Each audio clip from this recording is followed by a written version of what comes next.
Welcome to Dr. Creepin's Dungeon.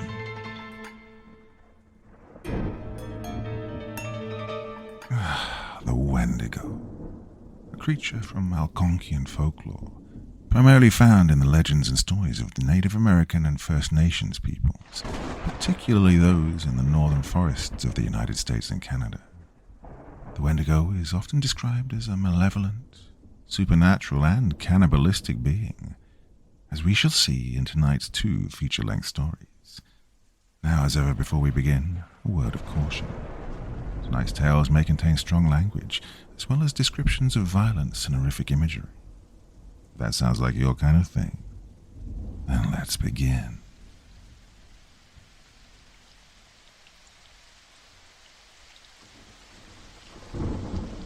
Interview with a Wendigo.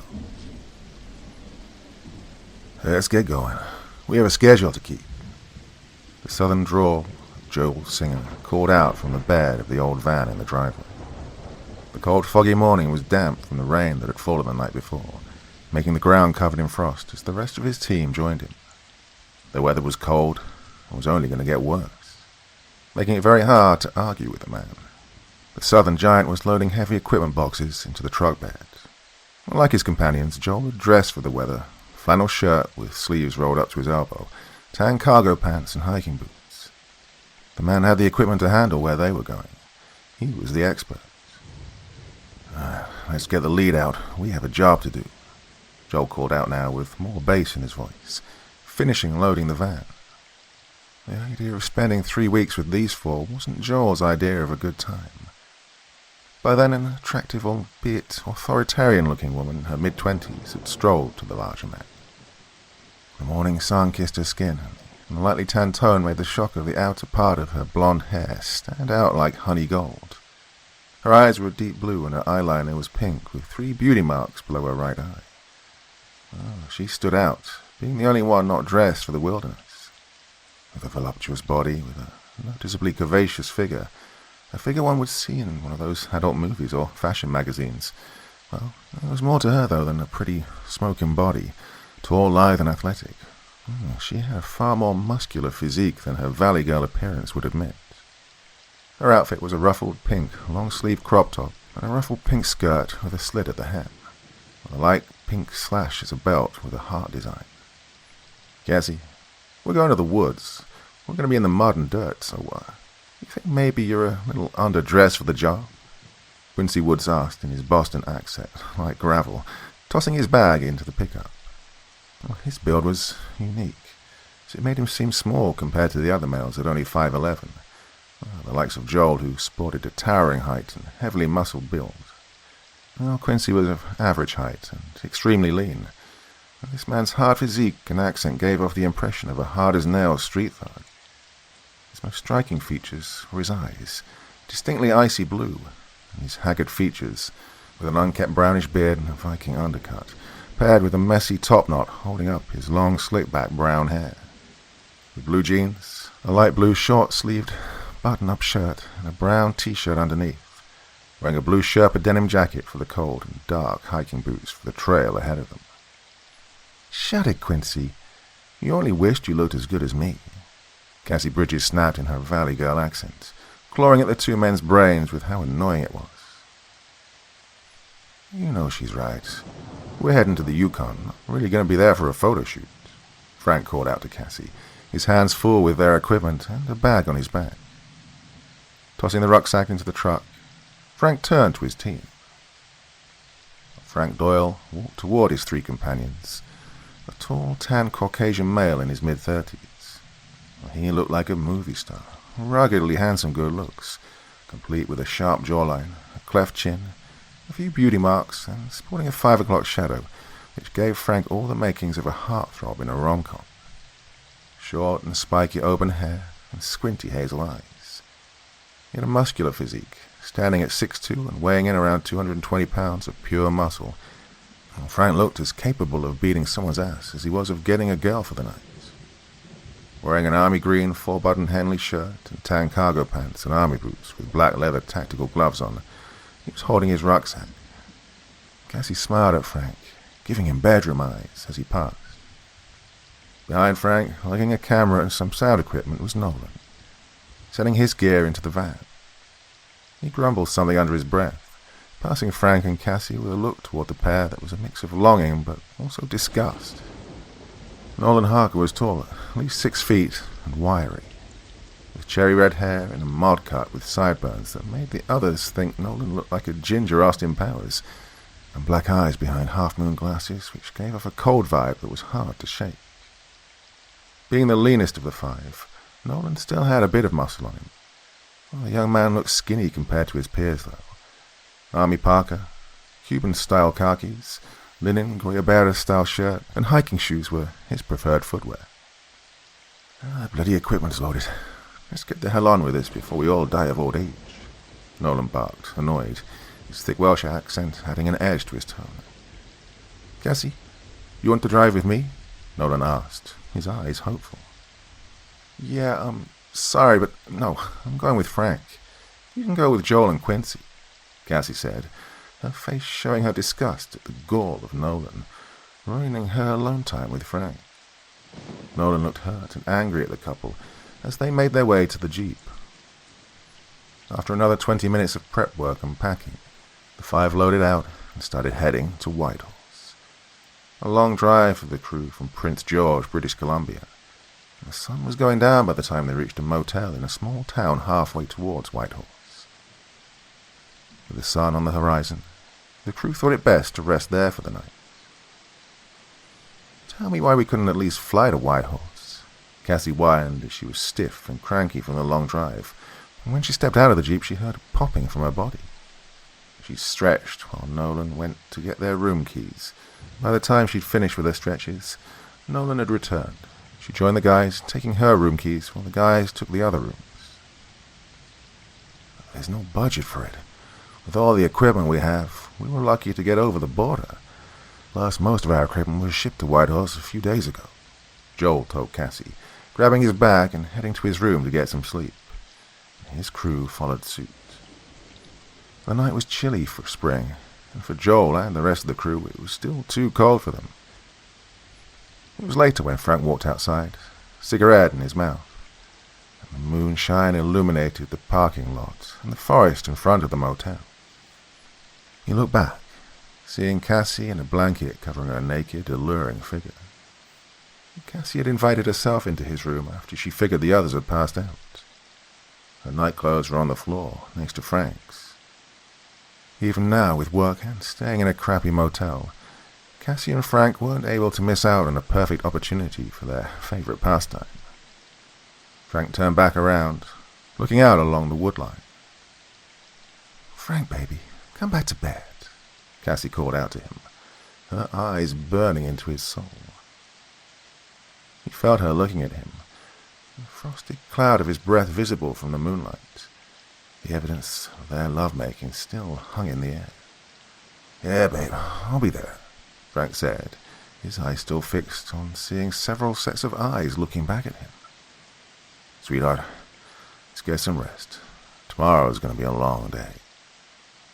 As he said that, 3 gunshots broke the silence, accompanied by an ungodly scream that he heard coming from the woods. Frank casually walked back into the motel like nothing had happened. Neither Cassie nor Frank had much of a reaction toward what had happened outside. Yeah, we'd better head to bed. Before joining Cassie in bed, and before long, the moonlight was shining on them. Sleep took them away until morning came.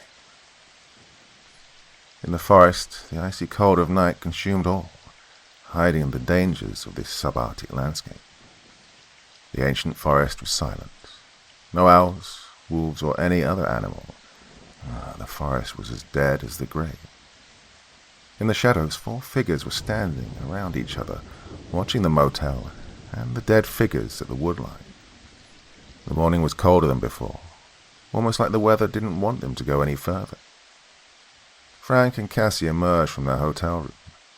Cassie now dressed more for the weather.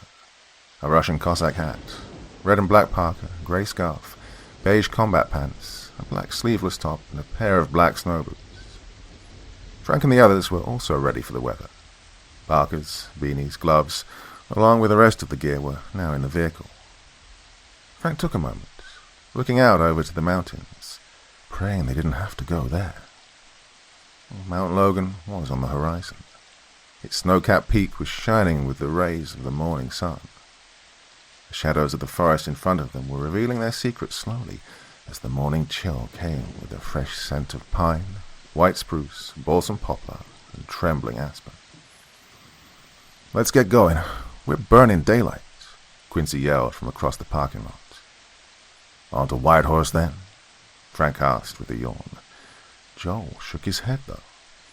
"Oh, change of plans. Whitehorse is off. Pale Valley is on. Isaac and his team are heading to Whitehorse and meet us there once their business is done," Joel explained, finishing loading the car. After breakfast at a local diner, the crew was off back on the road, heading to an airfield, heading to Pale Valley, a small village several miles from Old Crow. After several hours and a ton of fast food, high tension, and the constant feeling of being followed, they finally arrived. It was late, around 1 in the morning, and a welcoming party was waiting for them, which was strange, seeing as this trip was so last minute. After exiting the plane, their gear was unloaded and sent to the inn that they would stay at, and a car was provided on arrival. Joel was the first out of the plane, meeting with a group of First Nation members. The first was a young woman, her skin paler than the others in her group, long raven black hair, braided down the back, and twinkling dark brown eyes. She was a tall, slender, yet statuesque figure with broad shoulders and modest hips and modest bust, wearing a turquoise necklace. The lights of the airfield building made it give off a dull glow. Her outfit comprised of black snow boots, light blue ski pants, a black shirt, and a red leather jacket. The other was a tall, muscular Native American man in his late 20s or early 30s. He towered over those surrounding him. Even Joel, a mountain of a man in his own right, was almost a foot shorter. Much of his hair was in a mohawk, with a long braid in the back, and he wore an old grey jacket, worn jeans, and leather boots. The other was the older of the three, a man with a weathered scowl, clean-shaven with a steely gaze. His large build made him intimidating, in a deerskin jacket and flannel shirt, a pair of cargo pants, hiking boots, and grey gloves. He had long iron grey hair that was dancing lightly in the wind. He was carrying a handmade tomahawk and a rifle in the other hand. "Welcome to the Pale Valley. Rarely we get visitors around this part," the older man said, greeting the group that had arrived. His voice was slow and smoky from years of tobacco use. Joel offered his hand to the older man. "Thank you. Great to be here." Joel took the older man's hand, shaking it, and the old man was stronger than he looked. He introduced himself as Doc Longshadow to each of the newcomers. "Yes, I understand you're looking for someone or something," he asked before introducing the two with him. The woman was named Liz, and the bigger man was Jacob. Wendy Benoit. "She here?" Joel asked, to which Doc shook his head, but told him she was out of town and would be back later, in about a week. The three then led Joel and the rest of the crew to the old Buckeye Lodge, a small but cozy cabin on the edge of the village. The cabin was big enough to hold all the equipment, and the crew were comfortable with chairs, a couch, and a fireplace that had a roaring fire already started. They unpacked their gear and equipment before going to bed. Well, as the weeks passed, Nolan and Quincy had gone to conduct recon for filming locations, while Frank and Cassie got the living room for the interview and got some supplies. The crew also got to meet more of the townspeople. Doc was the elder in the town, and Liz was his aide, while Jacob was the sheriff. All of them got a tour of the town, got its history, its popular locations, and learned the local traditions. Doc even told them of the festival that would be starting in the coming days. But with the good was the bad. Strange noises, the feeling of being watched, and the way the locals had been acting. Well, the longer the crew was in town, the stranger the town became. They were friendly, but the townspeople here were maybe too friendly, and the way they looked at the five of them, like each one was a cut of meat, well, the whole thing had all of the crew on edge. What was worst was that all of them had the same feeling at night. That was until the last week of their stay. Doc arrived at the cabin.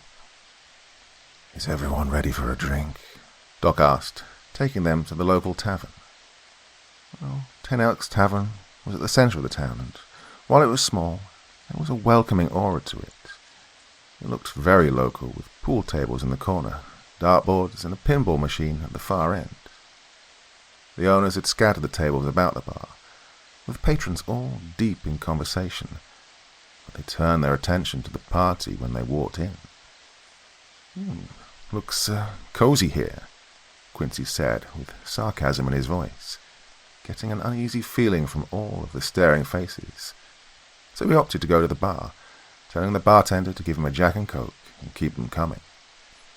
Nolan joined Quincy, getting himself a beer, and this also for Joel, Cassie, and Frank.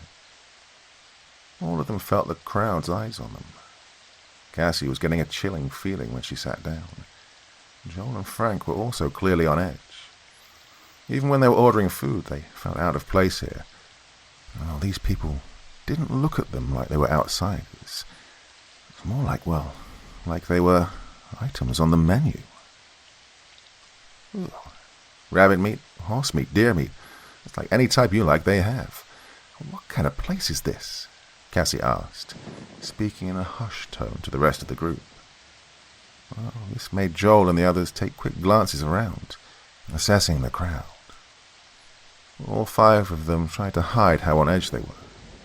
Doc was nowhere to be seen, and it was more than a little odd that their host had disappeared on them so suddenly. Luckily enough, Joel had packed for anything, and had given each of them a weapon back at the cabin to carry while in town. After the weeks that they'd stayed, all of them were now thankful for Joel for these weapons. It didn't take long for one of the locals to walk up to their table. He was a balding man with a high widow's peak and thin, wispy beard. A lanky man with a massive beer gun. His eyes were small, beady and dark. Dressed like a hick at a trailer park with his denim jacket, jeans and trucker hat. Now he was stumbling across the tavern, making his way towards the table, looking right at Cassie. A putrid smell came off him, making Cassie have to fight the vomit coming up from the stench. "Hey, baby, how about you and me have a drink? Maybe have a little fun?" the man asked, his words slurred and his breath as foul as the rest of him. Joel and Frank got to their feet, ready to step in, when the door opened and the crowd in the tavern cheered at the person walking in. Who came in was a striking beauty, Wendy Benoit, an attractive young Native American woman with bronze eyes and inky, silky black hair. And she had an aura of professionalism about her. Wendy was dressed like she was going camping, wearing an army green women's saddle country shirt jacket, a woman's rose-red flannel shirt, tight blue jeans, tan hiking boots, and held a cute orange beanie in her hand. Well, under her clothes, Wendy had a fairly broad-shouldered, toned torso, yet maintained a voluptuous and buxom figure, which was further stressed because she was considerably shorter than the man that was in front of her. The hick smiled, his teeth yellow and rotting, and upon seeing Wendy, he strolled towards the woman. "Cold? Can I get a dark and stormy?" Wendy asked the bearded, tattooed bartender. She was leaning on the bar counter, her back arched, her ass swaying back and forth, waiting for a drink. "You got it, Wendy. Want your usual from the kitchen?" he asked, making her the drink and earning a nod from Wendy. She was talking with the bartender when she let out a yelp and shot to her feet with her hand over her butt and a pissed-off look on her face. Yes, the hick had made his move. Being bolder this time, the hick had walked past Wendy and swiftly smacked her ass, the biggest shit-eating grin on his face. "Damn, girl, let me really tap that ass," he growled, holding his hand up and flexing his finger in a lewd way.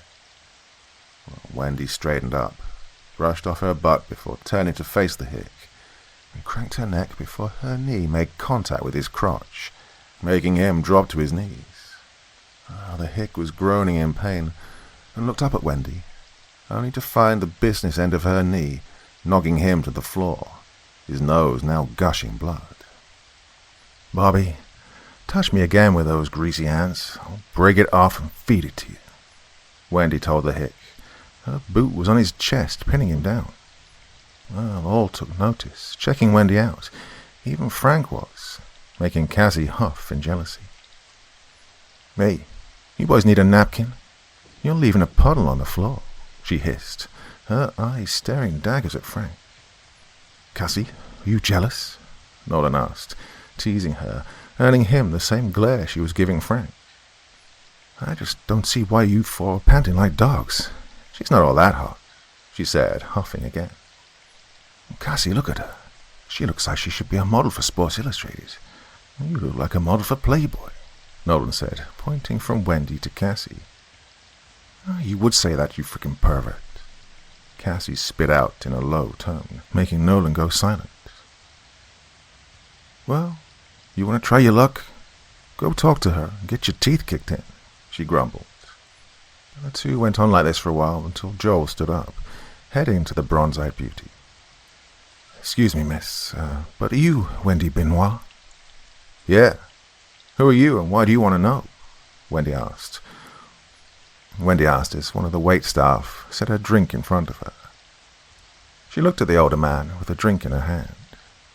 Well, she still looked annoyed after dealing with that pervert earlier. "I'm the guide to that film crew over there," Joel began, pointing to Cassie and the other three men.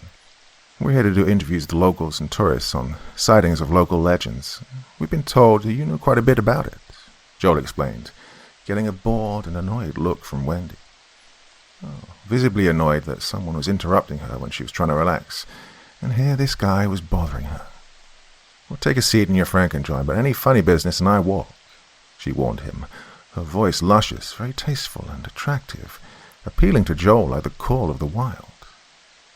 With that, Joel gestured for the others to join, and they brought their drinks and food, having a good time getting to know Wendy as she got to know them, but, well, like all things, it had to end as the tavern was closing. Nolan and Quincy were checking Wendy out the entire time, and as the night drew to an end, Wendy stood up, about to head out. "Oh, Wendy, if you've got nowhere to go, we've got an extra room, plus we haven't done the interview yet." Quincy was hiding his lustful intentions with a toothy smile. Wendy's eyes narrowed at the bearded man. She was no fool and knew Quincy was looking for more than a simple interview, but she took the offer all the same. "Fine, I can take you in my Jeep. I can take most of you, but the rest will have to wait here for me to come back," Wendy said, leading Joel, Frank, and Cassie, while Nolan and Quincy were left waiting.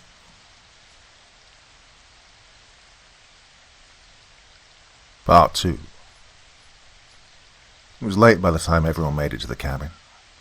The sun had long since drifted past the horizon, and the night had taken over the landscape as everyone agreed to get comfortable.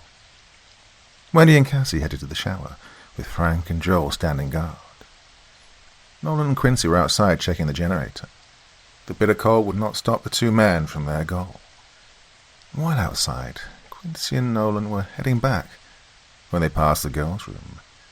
Hearing the ladies, Quincy's head cocked towards the window. Well, the boys decided to go into the bushes, mindful of the snow so as not to alarm the women, seeing if they could hide there. Both men looked through the window and saw Cassie and Wendy taking off their towels to change clothes. Wendy was taller and had more muscle tone, and still shone with the water of the shower. And she had those buxom curves and ample bust, while Cassie was a gorgeous subject in her own right, with her athletic yet far more voluptuous figure, with her larger bust and wide hips. Both men were drooling over the ladies. Quincy had his eyes on Wendy like a panting dog. He noticed all the tattoos then on Wendy's body. She had her back to the window, talking to Cassie about how the interviews would go. Wendy's back had a massive skeleton with a Native American headdress, with a tomahawk in its hand, and two other skulls on either side of the Indian figure. The tattoo started at the middle of her back, up to just the top of her butt, with the word exile written below the Indian. Across her shoulders were the words "Smile at Fear" in elegant cursive. Wendy turned around to grab her duffel bag, revealing 2 more tattoos. A skull with roses around it on her stomach, going around her belly button, and a bone-handled Bowie knife and a tomahawk crossed in an X, with writing on the bottom going from her right thigh to her right knee. Well, Cassie didn't have any tattoos the size of Wendy's, only a butterfly on her lower back and an archer on her shoulder. 20 minutes later, and everyone was in the living room. Wendy sat on the couch in a light blue tank top with the hem ending above her navel and low-rise black sport shorts. Cassie was in a chair across from her in simple underwear and a long-sleeved shirt that was her pajamas, and a blanket over her. Joel was at the window, watching as a safety protocol. Nolan was holding a camera while Quincy was operating the sound booth. Frank was by the fireplace, tending to the creaking fire. "You're looking comfortable, Wendy. Shall we begin the interview?" Cassie asked, grabbing a pen and notebook from the coffee table. "Well, maybe we can start with you or your expertise on the local legends," she added as the camera rolled. "Sure, I can start with me. That's not a problem," Wendy began, her chin resting on her hand. "Great, so, tell us about yourself," Cassie asked, setting her notebook on her lap. "Well, I was born in a small village near what would be Toronto. I was so happy then. My papa was a hunter and the chief of my tribe. My mother was the medicine woman for the tribe. Well, those were good times, but like all good things, it must end," Wendy said, a sadness to her voice. She looked away from the group, drawing her gaze to the window for a moment to collect herself. The shine of a single tear was visible on her cheek. "Oh, my family, hell. They slaughtered my entire tribe." "Who slaughtered them?" Cassie asked, trying to hide her eagerness, masking it with a sympathetic look and tone that made her appear disingenuous. Wendy clicked her tongue out of annoyance, but gave Cassie what she wanted.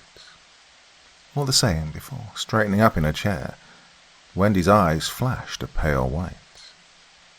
Laughing Bear. He and 2 others wanted to eliminate the competition. He had a hunting party of monsters attack my tribe and killed them. Well, not only killed, worse than that. She started, her hand shaking as this reopened a wound that Wendy thought was nothing more than a scar. Well, no longer. "That sounds horrible. But how were you alive after that?" Cassie's words spilled out of her mouth without thinking. Wendy's expression remained neutral, but Cassie could tell there was a slight twitch in the corner of her eye. Wendy looked astonished by Cassie's forwardness. "A man saved me. I think of him now as a father. I grew up with him and his other children, all orphans like myself. I remained with my new father for a long time. We had some grand adventures, and I love my new family and still have contact with them. I lived with them until I met my husband." She reminisced at the memory. "You're married. You don't have a ring?" Cassie asked, her eyes on Wendy's right ring finger. "Yes, I am. Have been for many years. I just kept my ring in a safe place when I'm working. My husband's name's Harry, and I met while my family and I were in Quebec. Harry was on a hunting trip after that, and we ran into each other. It was after a run-in with a tribe of Dahinan. Well, imagine savage humanoid cannibals. They may be child-sized, but they're incredibly strong and often attack in large numbers. Evil little bastards. They're much like Wendigo, but what's worse is they don't eat women right away. These fuckers have other plans." Wendy hinted at the vile act before continuing. "Well, Harry was my hero, getting my ass out of the fire. Well, I was an adult at this point, and while no pushover, I was overconfident, way over my head, and this Dahinan had me dead to rights, ready to do the unspeakable. And here comes Harry like some mad animal. Oh, the look in his eyes of those dwarfs. Let's just say I'm glad it wasn't for me." While Wendy was trying to make the drama and fear real, her expression was odd, as was her tone, like this was arousing her. You need a moment. Sounds like your husband's a real man," Cassie asked, her pen in her mouth, listening to every word. "I'll be fine. He's the best man in the world. I'm his. Now, I've saved him here and there, too. He and I became partners after a while. He's a hunter, after all, and I wanted to join him and do what he does. We had some marvelous adventures, too. We had a run-in with Lekusa and her ta-ta-takla. And a really nasty Scudamooch. Good times in those days, when it was the two of us, Wendy said, her eyes filled with nostalgia. What are those? Dwarves or other monsters? Cassie continued to ask her a series of questions, not sure of what to make of Wendy's story. Shudakamooch, the Ghost Witch. It's one of the scariest and most dangerous figures in Passamaquoddy and Mi'kmaq mythology, and in America. The Ghost Witch is often said to be born from the dead body of a shaman who practiced black magic. The demonic entity then emerges each night to murder anyone they find.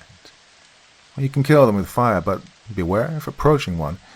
Simply making eye contact or hearing the witch's voice can bring a diabolical curse down on the unwary. So best to get them when they're sleeping or distracted. Lekusa and her Tatakla. The Big Owl and the Owl Women from the Yakama tribe. Well, come tales of 5 supernatural women who resemble giant owls. Plus a big mother, dwelling in caves by day and flying out at night to prey on many creatures, including humans. Well, in fact, they prefer the taste of children. Legend has it they can hunt humans by mimicking their language. They're easy enough to kill. Remove the head, but they fly and they're fast as hell, she explained, getting a look from not only Cassie but the whole team. Well, this made Wendy happy. She was leaning back in her seat. You're very knowledgeable. I'm impressed. Now, speaking of monsters, tell us more about what you know, Cassie requested, the professional journalist in her coming out. Well, Wendigo is the commonly asked one. Most don't realize how many types there are. Wendy's comment was nonchalant. Well, there are other creatures like Wendigo. Explain, Cassie asked.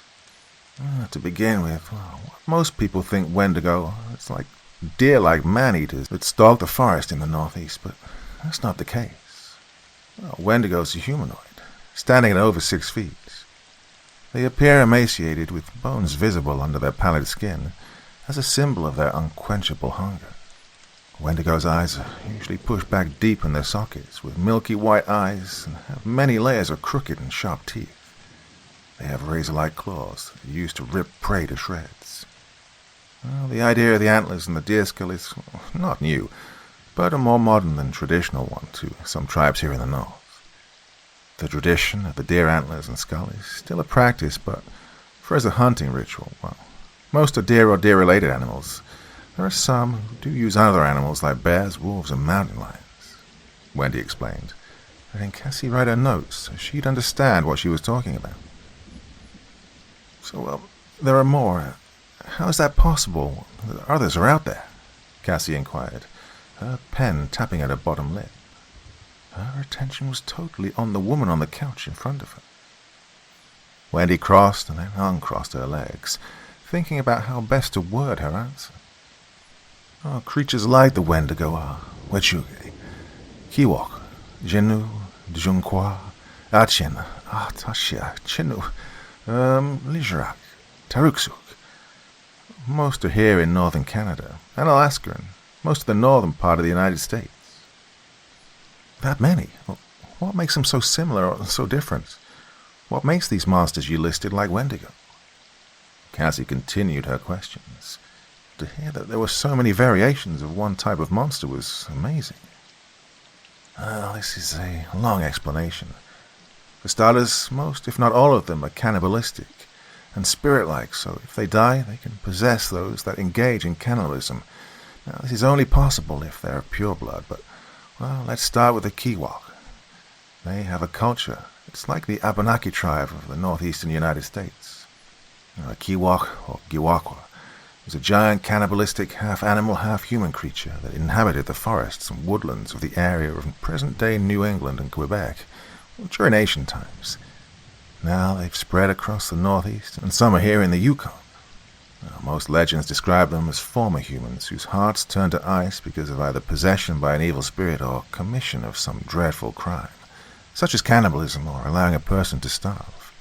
But, well, he doesn't feel regret for his crimes. He only feels hunger. That's all he can feel. But they look more like giant humans with animal features. Some have antlers, or some have horns, or even wings. Well, Wendy felt her explanation was a little long-winded, but she had some venom in her tone. Next we have the Chenu, another evil cannibalistic spirit. Well, seen as cannibalistic ice giants, or Yeti-like, but the two are not related. Now, Chenu is larger than the average man. Getting bigger the hungrier they are. Now, they have sharp fangs which stand out because they chew off their lips.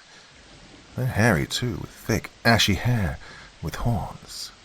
Now, Chenu used to be human, being corrupted by dark magic and cursed to eat people's flesh. Their bodies become excruciatingly warm and hair grows. Thus they look like a Yeti, forcing them to live out in the snow. There are a few ways to kill a Chenu, usually requiring you to do so more than once. Now some versions say the only way to make sure they're truly dead is to chop up their bodies into multiple pieces. There's no way of destroying the Chenu except by destroying their icy heart, either by tricking them into eating salt or forcing them into eating so much that they throw up. Wendy continued, seeing that no one was interrupting her. Now, Chenu is a wild and cannibalistic hairy giant, normally in Maine, with a culture like the Miwok, in the same region. Chenu is comparable to the Wendigo and to a lesser extent Sasquatch. There are more mysteries, more rumors. Wendy was reviling at the expressions of her audience. And now we have the Wechuge, a man-eating creature or evil spirit that acts like members of the Athabaskan people. Now, some were people possessed or overwhelmed by the power of one of the ancient giant spirit animals. Now, they start out as savagely animalistic. These giant creatures become a crafty, more intelligent, powerful, and yet somehow keep their power despite being transformed into humans or icy, massive animals. Like the Wendigo, the Wechuge seek to eat people, attempting to lure them away from their fellows by cunning. But it's made of ice and very strong, and the only way it's killed is by being thrown on a campfire and kept there overnight until it's melted, Wendy said, and the crew was now noticing the underlining venom in her tone. Yeah, the Tariaksuk's a humanoid creature associated with shadows, invisibility, and obscurity. They're the same as any other human being. They have houses, families, weapons, tools, and more. Their culture is similar to Inuits in the same region. Where they deviate from normal people, however, is that they're not visible to the naked eye by looking straight at them. In looking directly at them, they either disappear into the separate world which they occupy, apart from our own, and only reappear when they go in for the kill. They only become visible when they're killed. If they choose to, their true appearance is that of a half-man, half-caribou creature. Aside from the strange condition of their visibility, they can only catch prey while hunting on foot. Thanks to that, they're often mistaken for Wendigo, which is one reason why people think of the Wendigo the way they do today. Wendy then stood up, going to the door, opening it, and letting the cold air kiss her skin, making her sigh. A sizable population here in the Yukon are the Achen, cannibalistic spirits that hunt through the permafrost. Now, they're rare to find unless they're looking for you themselves. They share the tradition of using the skulls of animals during their hunts. So musk, ox, elk, and mountain goats.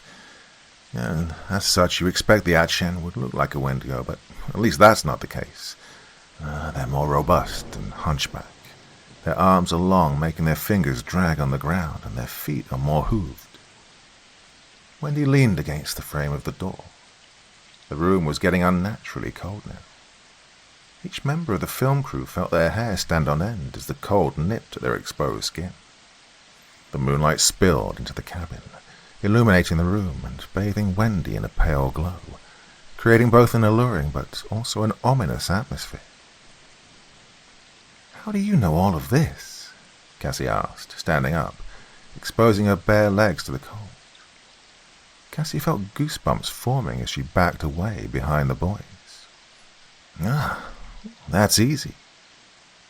I am a Wendigo," Wendy said, looking at the five, her once bronze eyes now a milky white. You're Wendigo. Well, how? Aren't you supposed to be thin and wraith-looking? Cassie asked, a slight tremble in her voice. Joel now had his hand on the pistol at his hip, while Frank was putting distance between himself and Wendy. Nolan and Quincy were frozen with their equipment in hand, not sure what to do. Because I don't know how to control myself. Well, sort of. I mean, I have to eat a lot, Wendy said, smiling at them, and her smile made their blood run cold. Oh, sit down. If I was going to eat you, I would have done so by now. Wendy was nonchalantly brushing her hair away from her face as she enjoyed the cold air on her skin. Joel stood up, making a beeline towards Wendy. Oh, don't give me that bullshit.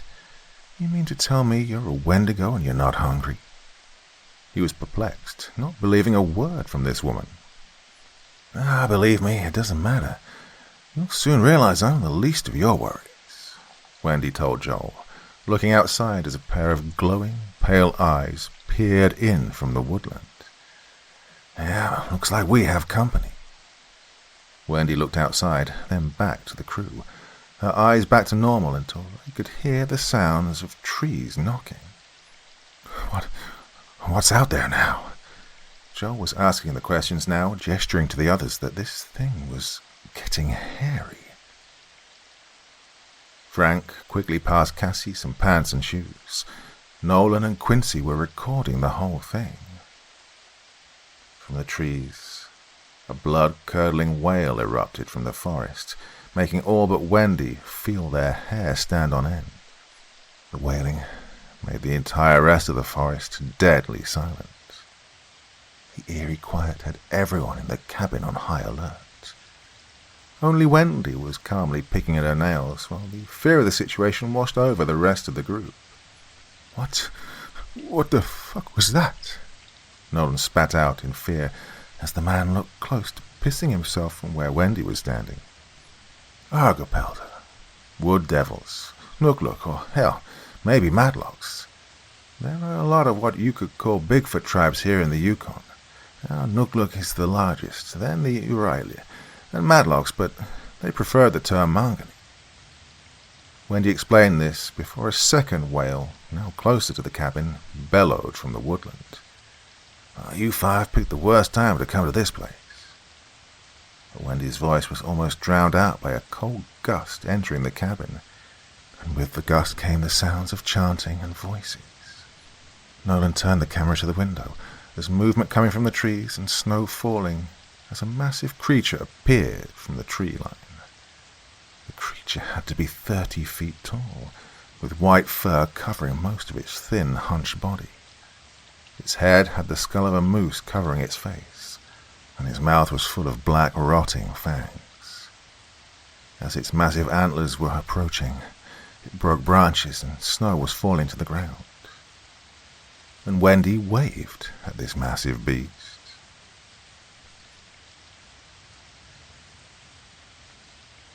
Part 3. Oh, hi, Dad. I'll be there in a bit, Wendy called out as other monsters appeared. Wendy shut the door and returned to the couch and gestured to Cassie to sit. Now, let's get back to the interview. Wendy was acting casually about a band of monsters hanging out just outside the door. Oh, why are those things outside? Is it because of you? Cassie asked. She had the feeling that Wendy was playing games with her and all of them. Yeah, it's as long as I'm in this cabin that you're safe, but you two have been busy, haven't you? Wendy looked at Nolan and Quincy, grinning at both of them. I know you two were spying on me and Cassie. Naughty boys. But you two were setting traps as well. Wendy was jovial, almost gleeful. How would we have done that? Nolan asked. He was as nervous as Quincy, both men now looking frightened. Well, it shocked Cassie that they would spy on her, but that shock became anger. Both the men were terrified of the Wendigo sitting on the couch, with that shit-eating grin on her face. The two looked to their fellow crew members, seeing that Frank was as furious as Cassie. the realization now that they were in deeper shit than they first thought. The shadows of the woods hid several creatures that had joined the massive Wendigo. There was a group now standing in the woodline. They all had thick black hair on their upper body, leg, and the head was slightly pointed at the back. They also had a long beard that reached its waist, and wore moose skin ankle-high boots, a moose skin loincloth with bone or flint knives on their belts, which made the creatures look more like cavemen than Bigfoot. There had to be more than a dozen of them. Primitive weapons, simple clubs with large stones fixed to the end of a thick wooden shaft, and branches torn off trees heavy enough to kill a full-grown man with little effort. Or they had ancient spears thick as a man's forearm, with points of wood and stone sharpened to a razor point. These were what were in the hands of these cave-dwelling beasts. The last to appear was a Wendigo that was gaunt and horribly emaciated, with its ashy grey skin making it look pale in the moonlight. More pale, long, bony arms with hands that were enormous, fingers tipped by sharp claws dragging on the ground, and a large, distended abdomen.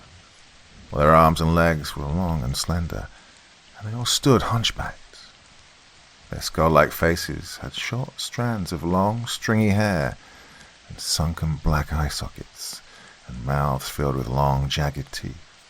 They emitted audible, raspy exhalations, breath a cloud of frost mist, before letting out a piercing scream to intimidate those around them. Wendy was messing with her nails, waiting to see what the humans were about to do. Joel headed to a massive trunk that they had with them. "It's go time, people. Get your gear. We have monsters to kill." Joel's words cut past the tension, snapping his crew out of their shock and fear. Joel popped open the trunk, grabbing and tossing a bag at the rest of his crew. Frank's pack armed him to the teeth, the hunting sword in his hand, going into the leather sheath on his side. The 36-inch long, straight, single-edge, pointed blade sported a serrated saw edge on the back of the blade. The hilt featured a thin knuckle bow to protect the fingers, with a trigger to a small matchlock pistol built into the hilt, with deep firing grooves cut into the fuller of the blade. Hanging on a ring on his belt was a single-handed hatchet striking tool, with a sharp blade on one side and a hammerhead on the other. The axe was simple on the surface, but Wendy had to guess several secrets were hidden within it. The shoulder holster Frank wore had a pure combat knife attached. A broad leaf-shaped blade sharpened the full length on one side, and from the tip to half on the other side. Coated with a dull matte finish to prevent detection at night from stray reflections, the blade would be near invisible in the dark. A pistol was in a holster and a double-barreled shotgun was in his hand. "Cassie and myself will take the windows covering any blind spots," Frank told Joel as he loaded a round into the shotgun. Cassie had a sword on her too. A cutlass was on her hip, a short, thick, slightly curved blade and a hilt that had a solid cup to protect the hand. On her ankle was an FS fighting knife with a slender blade almost stiletto-like, a weapon optimized for thrusting. But Wendy was aware of the FS knife's capability to inflict slash cuts to an opponent with its cutting edges. The brass oval crossguard, knurled pattern grip, and rounded bull pommel glinted dully in the lights. The Taurus PT-92 on her hip, ready to be drawn, and next to her was a Riot model Ithaca 37 shotgun with pistol grip and tactical sling. But the umbrella beside her shotgun stood out as odd for something to protect a person. "But we can handle them if Quincy's shooting hasn't got rusty and Nolan's traps actually work," Cassie hissed, still angry at the two men. Quincy sheathed the 25-inch short sword and a pair of brass knuckles in a holster on his belt, beside his pistol on his hip. 2 rifles were beside him. An Enfield L1A1 SLR rifle was by the window, while a high-powered Blazer sniper rifle was being mounted on a stand in front of the window facing where the Wendigo was. "Almost set, Nolan. You have those traps set yet?" Quincy asked, loading a round into the chamber of the rifle. "Well, they aren't close to them yet, but I have triggers ready for any that miss the traps I have set," Nolan explained, with a trigger in his hand.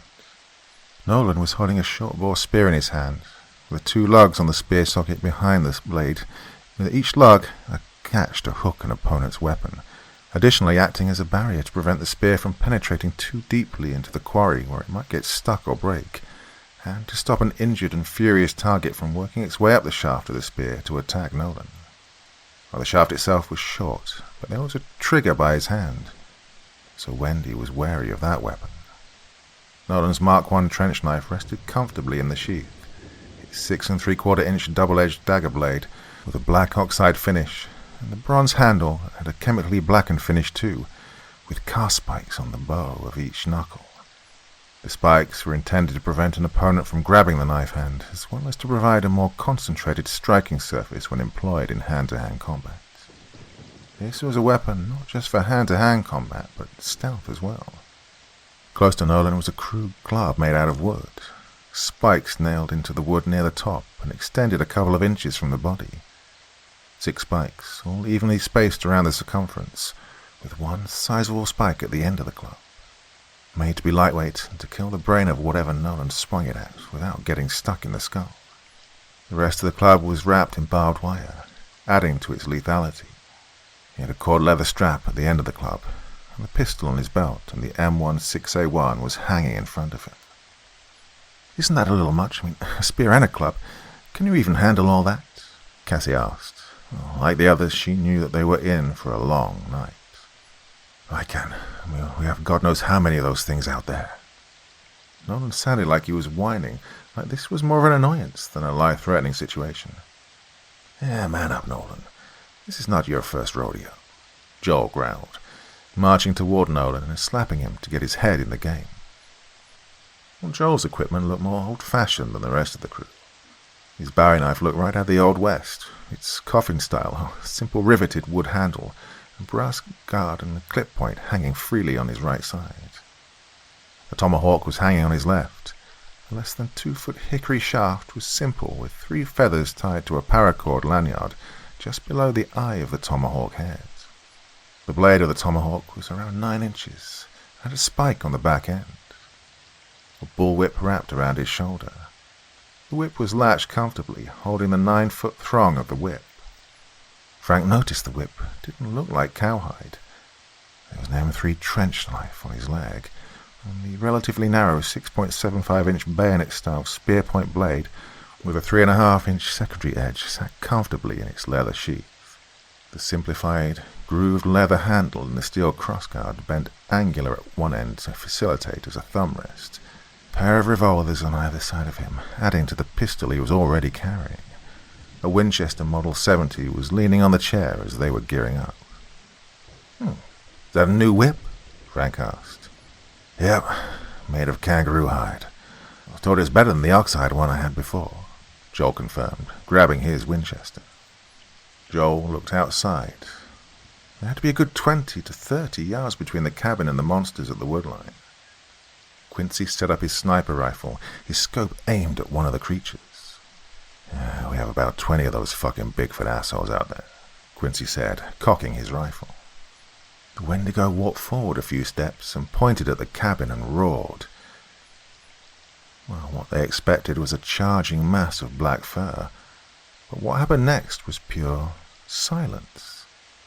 It was an unnatural silence that had all of them, apart from Wendy, on high alert and on edge. Well, it didn't matter.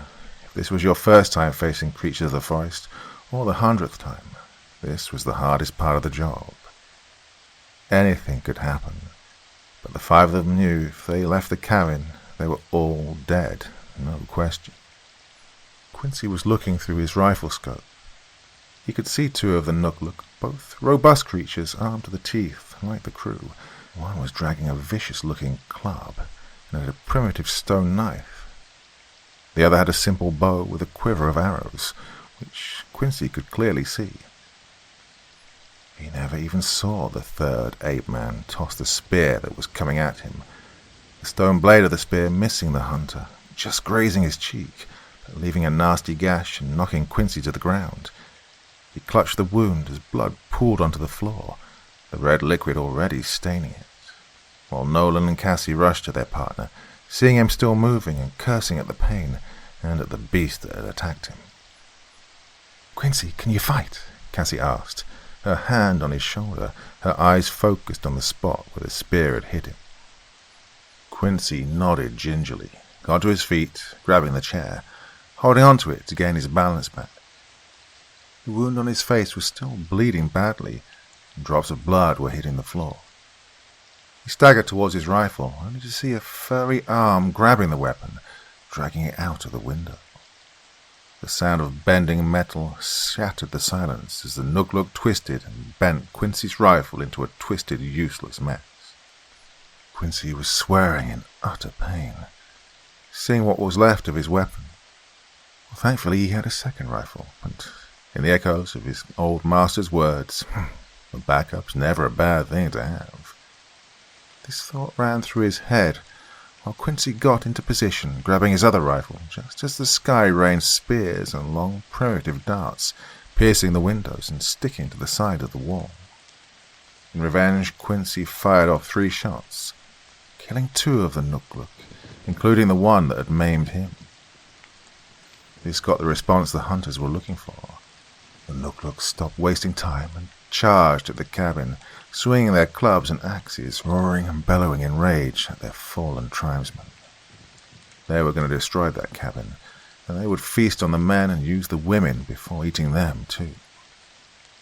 Nolan, Quincy, and Joel provided long-range cover with their rifles, with Frank and Cassie handling the one that had gotten too close to the cabin. Well, the plan was to rain a holy hell of bullets at the beasts, but when the 5 hunters pulled the trigger...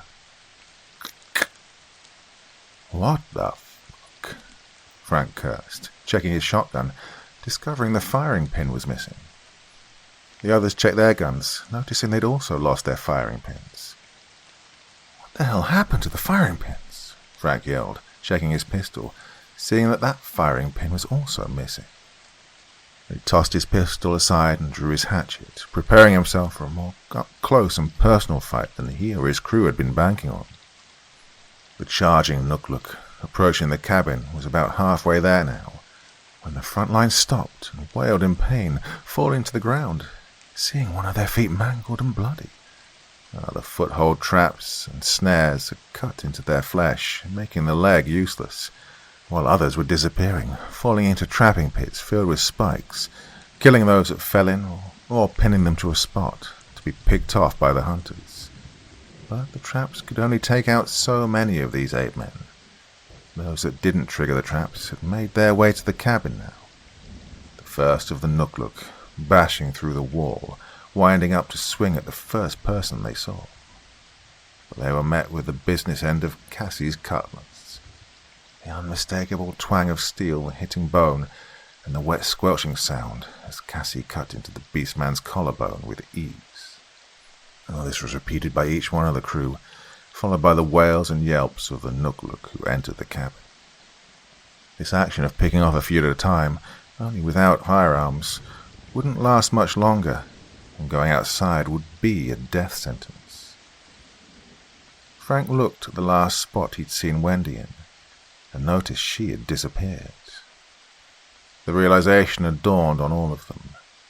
They got played for fools, and were now in the middle of a goddamn feeding frenzy. There was no way of telling how many were still out there, but they would soon have to face that unavoidable fact. Quincy charged towards a window, his sword aimed at cutting down the oncoming Nugluk. When a massive hand splintered the wood, the black fur-covered arms reached in for whatever they could find, and the one that got caught was Quincy. His short sword glistened with the blood of the Nugluk, with the intense rush of flying through the air, followed by the pain of his body striking a tree, while the impact shook Quincy to the core. Hitting the tree made the sword in his hand drop to the snow, sticking to the ground next to the crumpled heap that was his body. The Nugluk started closing the distance between it and Quincy. Quincy stirred, gingerly getting to his feet, his shaky hand grasping for his sword. The Nugluk charged Quincy with its massive bulk, and the ape-man rammed him into the tree with the back of his hand. The anguish Quincy felt was unbearable. No, he He would not lay down and die in front of this monster. So Quincy stood his ground, his leg shaking from the damage he'd sustained. Sword held out at the ready, his other hand filled with the bayonet that was previously on his side, with the sharp point of the bayonet facing the ground in a reverse grip. The Nukluk was dragging a massive club, taking a huge swing but hitting nothing but air and the tree that was behind Quincy. While the Nukluk had swung and missed, Quincy made a few slashes on the belly and torso of the ape-man. Blood and viscera spilled to the ground, painting the snow in a dark crimson as the Nukluk fell to the ground in front of Quincy. But the hunter had no time to reflect on what he'd done, as before long a band of the beasts charged from the woodline, weapons brandished, their faces twisted into terrifying visages of murderous intent. Quincy knew he was facing certain death, but he would not die without taking some of these monsters with him. In the end, Quincy, now battered and broken, his bayonet stuck in the skull of one of the Nukluks, and his sword never leaving his hand. He sat now in the snow. The smell of blood filled the chilled air, but it didn't take long for the cold, rusty smell of blood to be replaced by the pungent smell of something else, something that told Quincy that he didn't have to look up to know that the Wendigo was standing there, and that hot, rotten breath was on him, and here he was, facing death. He couldn't fight back, so he spat at the Wendigo in an irrevocable act of defiance, before the Wendigo rushed him and began tearing him apart. Well, the blood-curdling scream coming from Quincy, and hearing the wet squelching sound of feeding, made the level of danger outside clear. Outside was the kiss of death. But it was also becoming clear that the cabin was not safe for much longer. The Nukluk were only here to weaken them, to chip away at their defenses and their sanity. Gussie was losing her nerve, her hands shaking, making the cutlass rattle. Joel was hiding the fear that was bubbling in his guts. His expression remained like stone. How were they going to do this, he thought, as he looked towards Frank. Frank looked terrified, and his eyes were shifting to the window. The Nukluk had surrounded the cabin. Their screams were bone-chilling, the rattling of their weapons an act of intimidation in the chilly night air. Every Nukluk was silent now, standing like a soldier awaiting the orders of their master. Joel, Nolan, Frank and Cassie quickly moved to the center of the cabin, pressing their backs against each other. "What the fuck are they waiting for?" Cassie whispered nervously. "I think they're waiting for something," Frank said, his hand gripping his axe now, his knuckles white with how hard he was handling this weapon. Nolan and Joel remained quiet, neither of them knowing what would happen, but that this could be the end of them. Both men suddenly felt white-hot pain hit them. Nolan was bleeding from his leg, while for Joel it was his arm, making him drop his bowie knife. The blood was dripping off a crudely made knife, a sharpened piece of metal attached to a part of a human jawbone, put together via a piece of string from an animal gut. The hand that held this knife was thin. The skin was pale, as if the one holding the knife hadn't seen the sun in years. The hand was more frightening, with its razor-sharp claws, than the knife ever could be. When the four looked at the figure that was in front of them, they saw it was Wendy, and she was smiling. Now, more like her true nature, Wendy was looking thinner than before, and her smile was even more terrifying, now with her teeth becoming sharper and disfigured. But she hadn't fully transformed, but it had changed her enough to make the image burn into the hunter's mind. She'd be more dangerous now than she was before. Her hair looked dead and her skin was even paler than before. A long claw-like finger wiped the blood off the knife, and she licked that same finger. Her eyes were rolling in the back of her head, with how nice the blood tasted. Not bad, but not the best," Wendy said. Her voice was now more animalistic than it had been before. She was utterly terrifying, and each one of them knew that they would have to kill her to have any chance of survival tonight. Two other Wendigos waited outside. Well, the four of them weren't fools. They were trapped, and they knew there was only one way out. Joel picked up his Bowie knife and looked at Wendy. "You knew we were hunters that planned this?" he inquired. Wendy shook her head.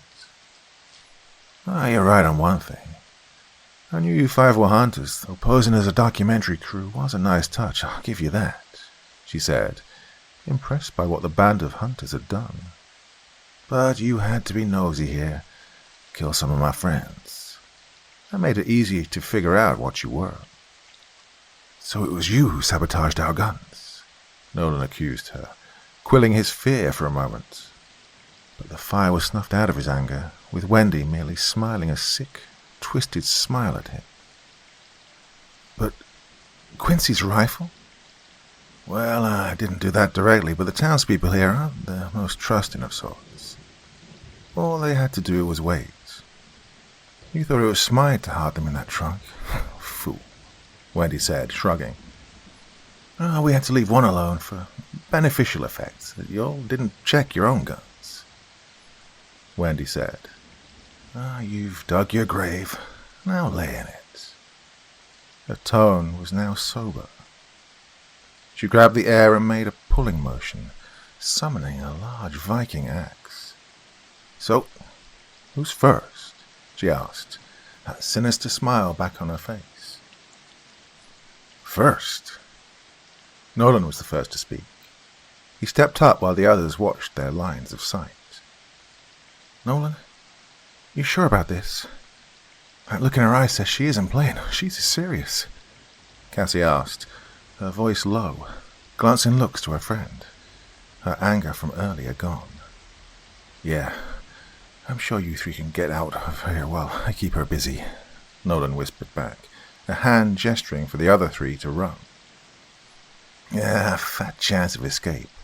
The Nook have been ordered to kill anyone that's not myself or the other three that will join us," Wendy said, her form human once more, her frame leaning against her axe, making her body curve deliciously. The four hunters said nothing, but their dread was washing over them once more. 3 people then walked in. Doc Longshadow, holding the moose skull, Bobby, the perverted hick from the bar, and Liz, Doc's assistant. "Pick your poison," Wendy said, gesturing her hand to one of the 3 who'd walked in. Nolan sized up the 3, rolled his shoulders, and lifted his spear, pointed it at Liz's smile, which was wider than a normal person should have, with a mouth full of razor-sharp teeth. Nolan fought hard, but Liz was too much for the man, even with his spear. The spear lay broken next to his now half-devoured body.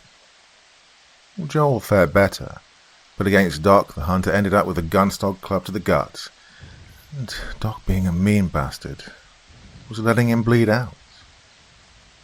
Cassie could have had a far worse fate if Wendy hadn't shown mercy, killing her, and Bobby too, that man trying to satisfy his lust, not hunger.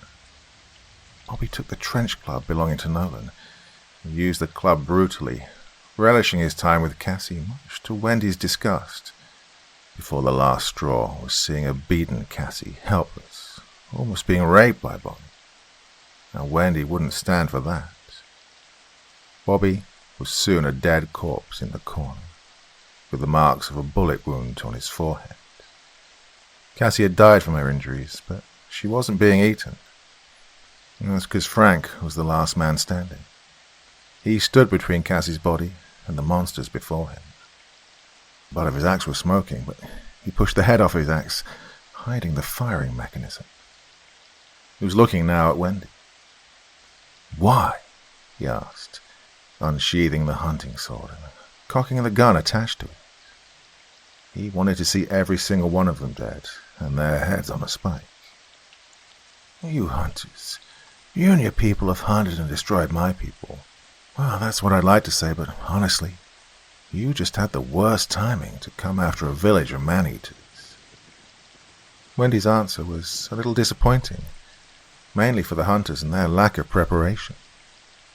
Their traps around the cabin had been lackluster, and the security in the cabin was laughable, with only Frank having a working firearm. Joel was spitting out blood, his body feeling every agonizing movement as he got up into a sitting position. "Frank, kill them. Do you?"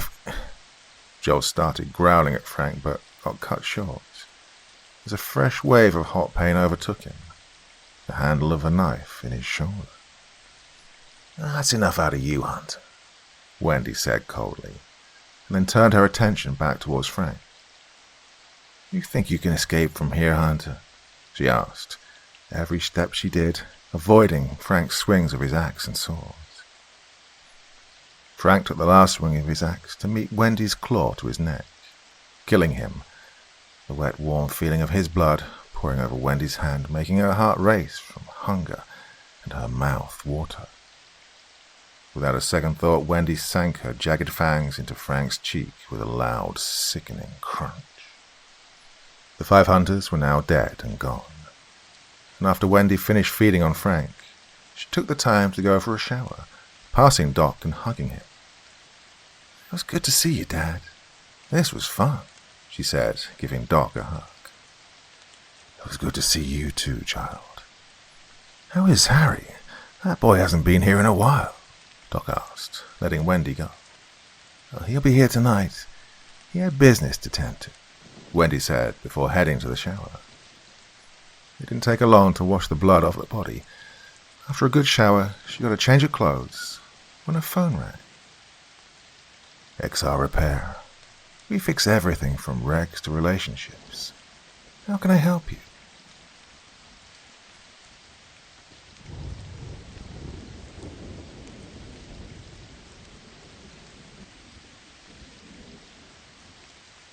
Challenge of the Wendigo. Friday, September 6th, 1878. I was intercepted by a rather dedicated courier when I visited the town of Haggard Springs in Colorado about a day ago. I wasn't too surprised, given the man had all the trappings of a former Pony Express rider, but still his insistence that I accept the letter annoyed me to no end. When I finally relented, the man took off as if he'd handed me a primed explosive, disappearing on the horizon before I could count to 10. The letter was brief, written as if it was for a telegram. "Come to prominence. Need help fast. Money no issue. LJ." The initials were familiar, but the choppy, jagged handwriting of a man who only signed his name when the army needed him to confirmed his identity. Langley Jefferson, a talented scout and surveyor for the Union, a soldier I served with under General Banks during the Red River campaign. We were both greenhorns at the time, barely out of our youth and unprepared for the horrors that awaited us. With my being the son of a professor and him one of a mapmaker, we bonded well, being among the few in our unit with a degree of formal education. Under normal circumstances, I'd ignore a letter with no details as to what I'm being asked for, all that gives me the chance to name my own price. These sorts of messages are the bread and butter of thieves and backstabbers who kill to take the last penny of a vagabond if they thought they could get away with it. But knowing Langley, the serious man that he is, I know he would never lie. And if he sent some codger trying to relive the glory days of the Pony Express, the desperation within must be the genuine article. I'll set out for Prominence first thing in the morning. It's less than half a day's ride from here. I should be able to arrive by noon. Saturday, September 7th, 1878. Prominence offered a chilly welcome, provided in part by the cold Colorado air and the dismissive countenance of its residents. There wasn't a single warm face amongst them, all bitter and resentful, like they'd never had a happy moment from the time they were born. It wasn't exactly unusual for this state, but for a growing city with a train station and all the signs of prosperity, it certainly was. Ignoring the townsfolk, I made my way to the biggest building I could see, a 3-story bar and inn. I tied my horse to the post and went in. The patrons within were as cheerful as their outside neighbours. For all the tables and chairs in the establishment, none of them were truly full. By my count, there were 8 men inside, including the bartender, and yet all of the customers sat at the big round tables by themselves. Some were drinking, staring deep into their glasses between lengthy sips. Others reading. 3 sat watching one spin a coin over and over. One seemed to be carving something into the table with a small penknife, which the bartender seemed to ignore. Usually, entering a town as a stranger at least got the attention of the bar regulars when you went in unannounced. But here, not even the bartender paid me anything more than a fast glance. I walked up to the bar and introduced myself, friendly as I could. I asked the bartender where I could find my old friend. The bartender informed me that Jefferson was likely in the sheriff's office, then asked if I was the Pinkerton the sheriff had sent for. Well, it had been a while since I'd heard the name of my former employers, and hearing them put a very bitter taste in my mouth. Biting back the callous remark I wanted to throw his way, I forced a small smile and shook my head, calmly explaining that I was probably the man he'd sent for, but that I no longer worked for Pinkerton.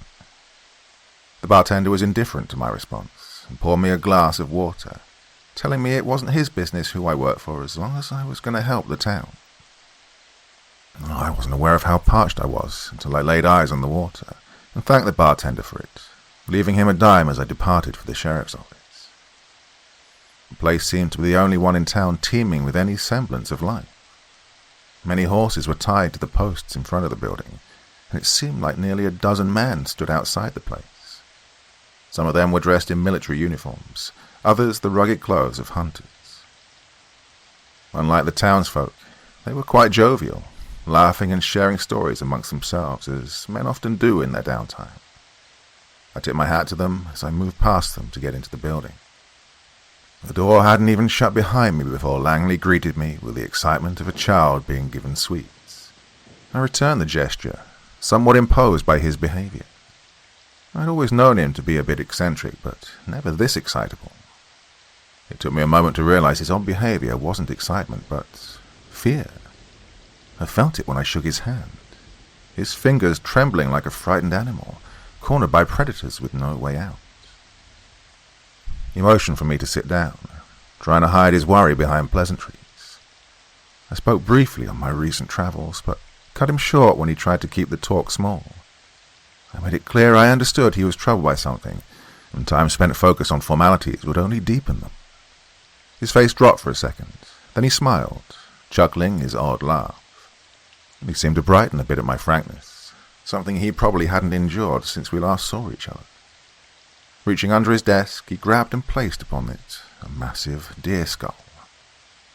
In what could be described as a fit of delirium, Langley told me a tale of a group of legendary beasts tearing through the town in the middle of the night 2 days prior. These creatures were unlike anything he or anyone else in town, even the band of hunters and trappers that happened to be passing through, had ever seen before.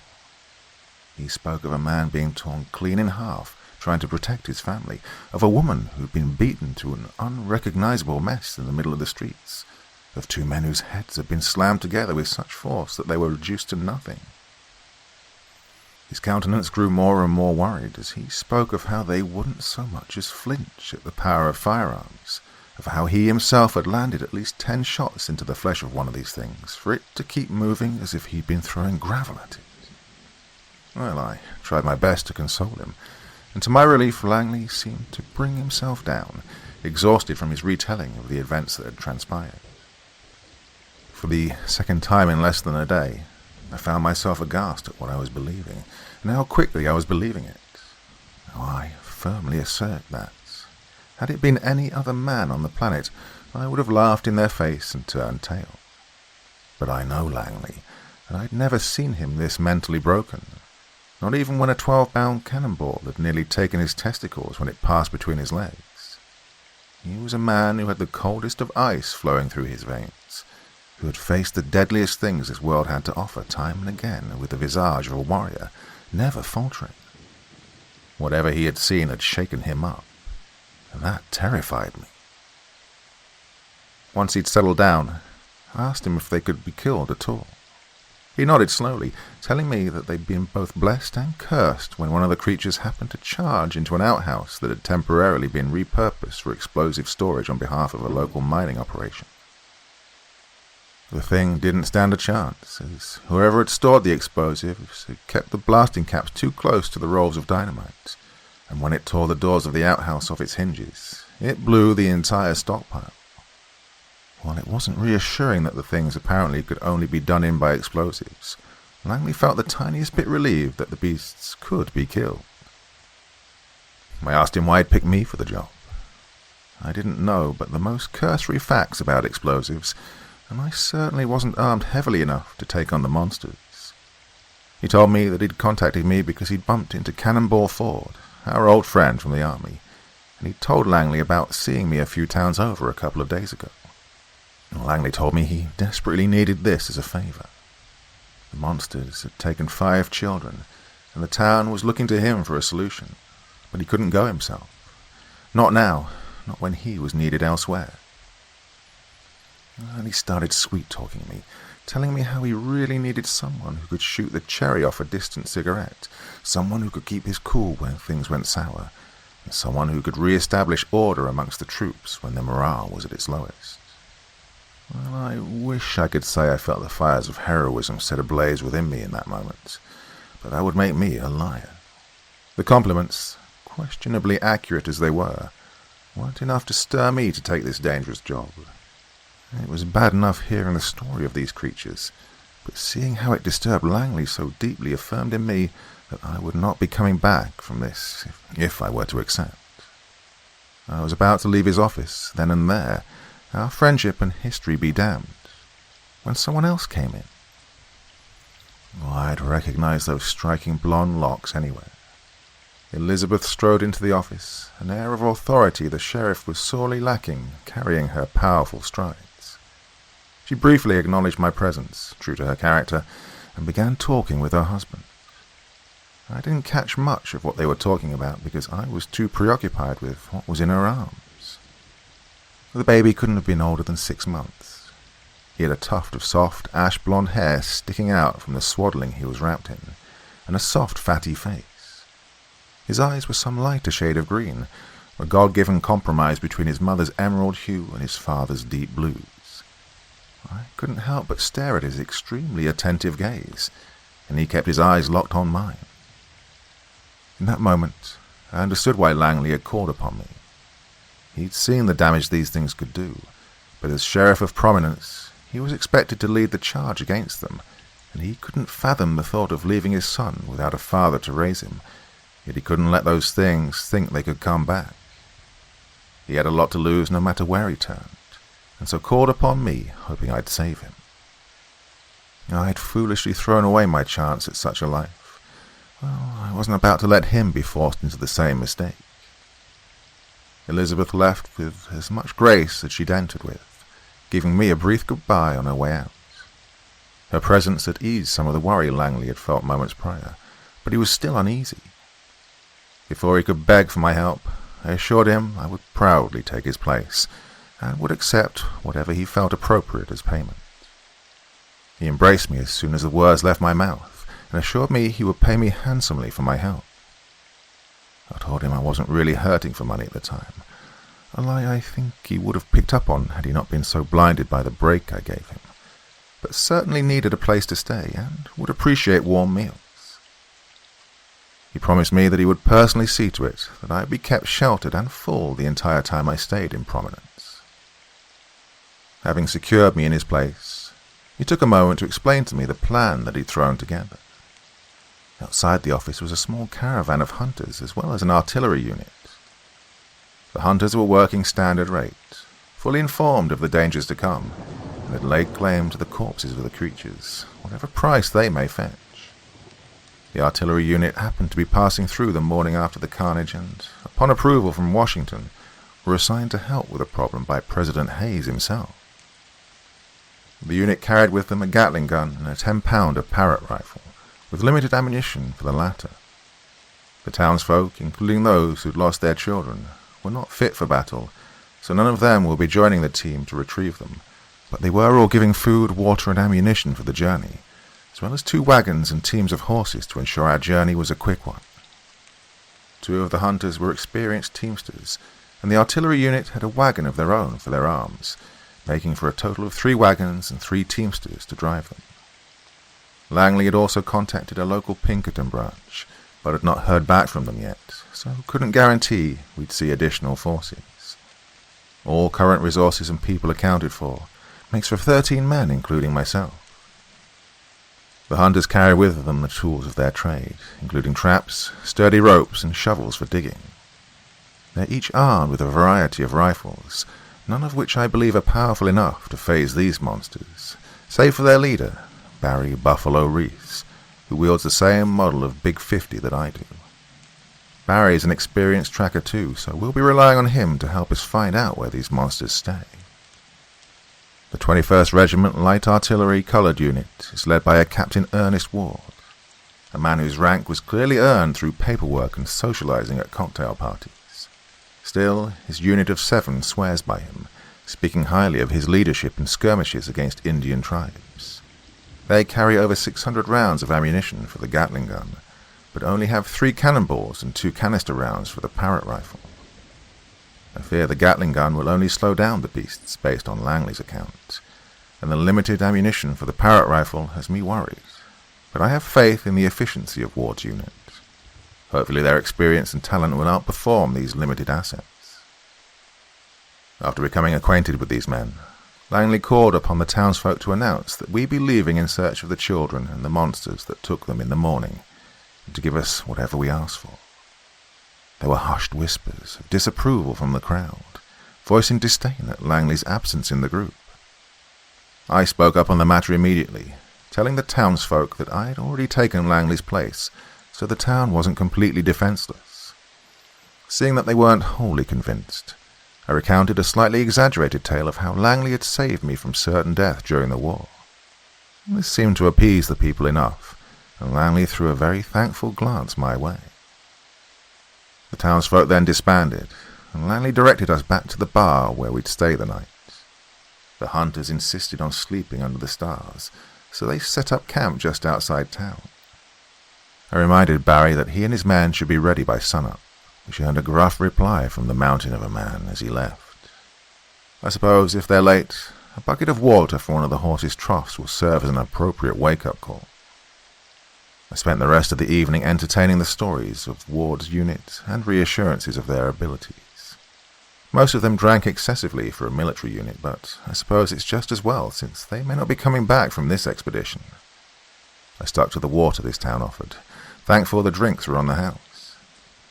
The men noisily retired for the night about 2 hours after sundown, after which I went to the room prepared for me. As I write this, I wonder if this whole ordeal is meant as a test.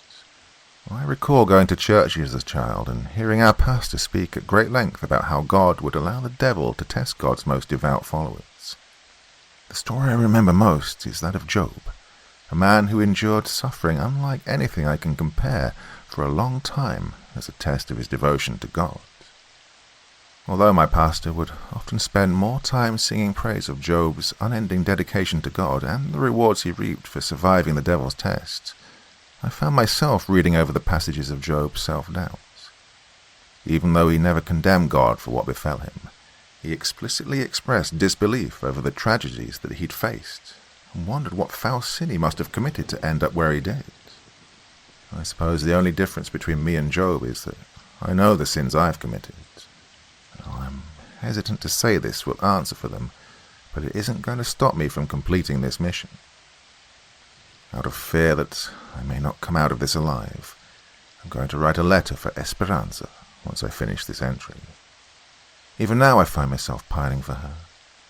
I know what I did to her was beyond any measure of redemption, yet some part of me remains ignorant of that, clinging on to a tiny bit of hope that she might forgive me, and I could have a life like the one Langley had made with Elizabeth. Perhaps God will put her love for me back into her heart if I pass this test. Sunday, September 8th, 1878. The day started plainly enough. When I came downstairs this morning, all members of Ward's artillery unit were eating breakfast, fully dressed for the beginning of our journey. Outside I could see Barry and his men standing loading up the wagons the townspeople had provided. One of them was feeding and soothing animals pulling the wagons. I sat down with the artillerists and ate a hearty meal of fluffy biscuits and crispy bacon, served with another glass of that wonderful mountain water. Some of the soldiers around me looked a little worse for wear, likely a result of the previous night's drinking.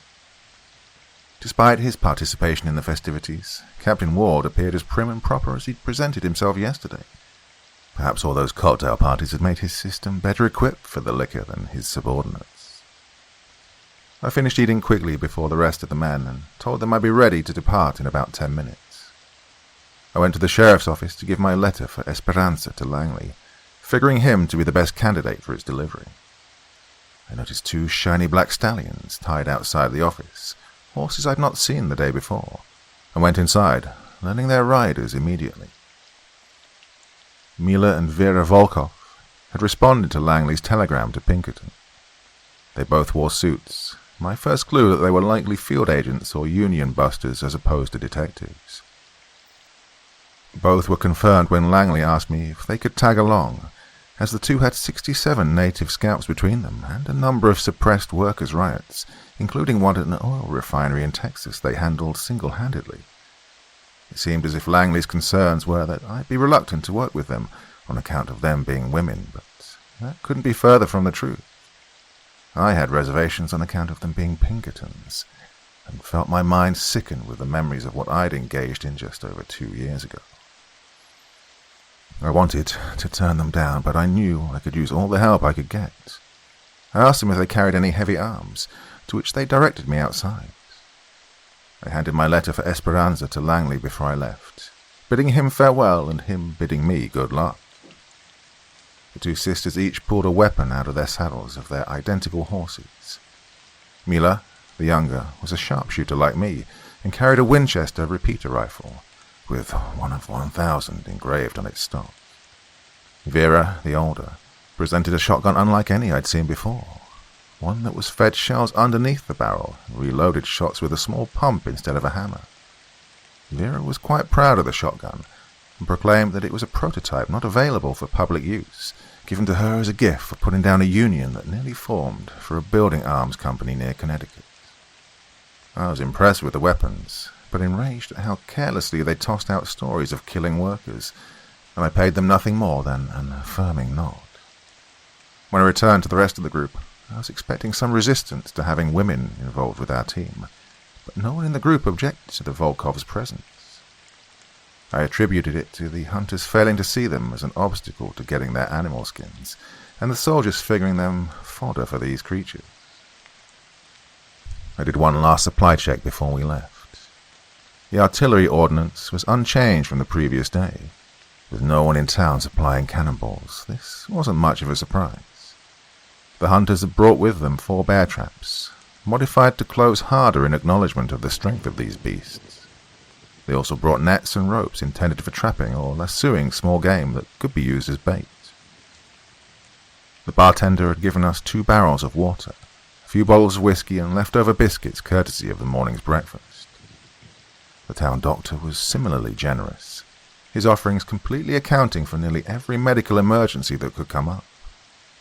The general store had provided hardtack, jerky, and summer sausage for food, and meager ammunition stores to add to our count. One of the prospectors for the mining company that had stored their explosives in the outhouse gave 6 sticks of dynamite and blasting caps for each one, stored far more carefully than the ones that had decimated the beast.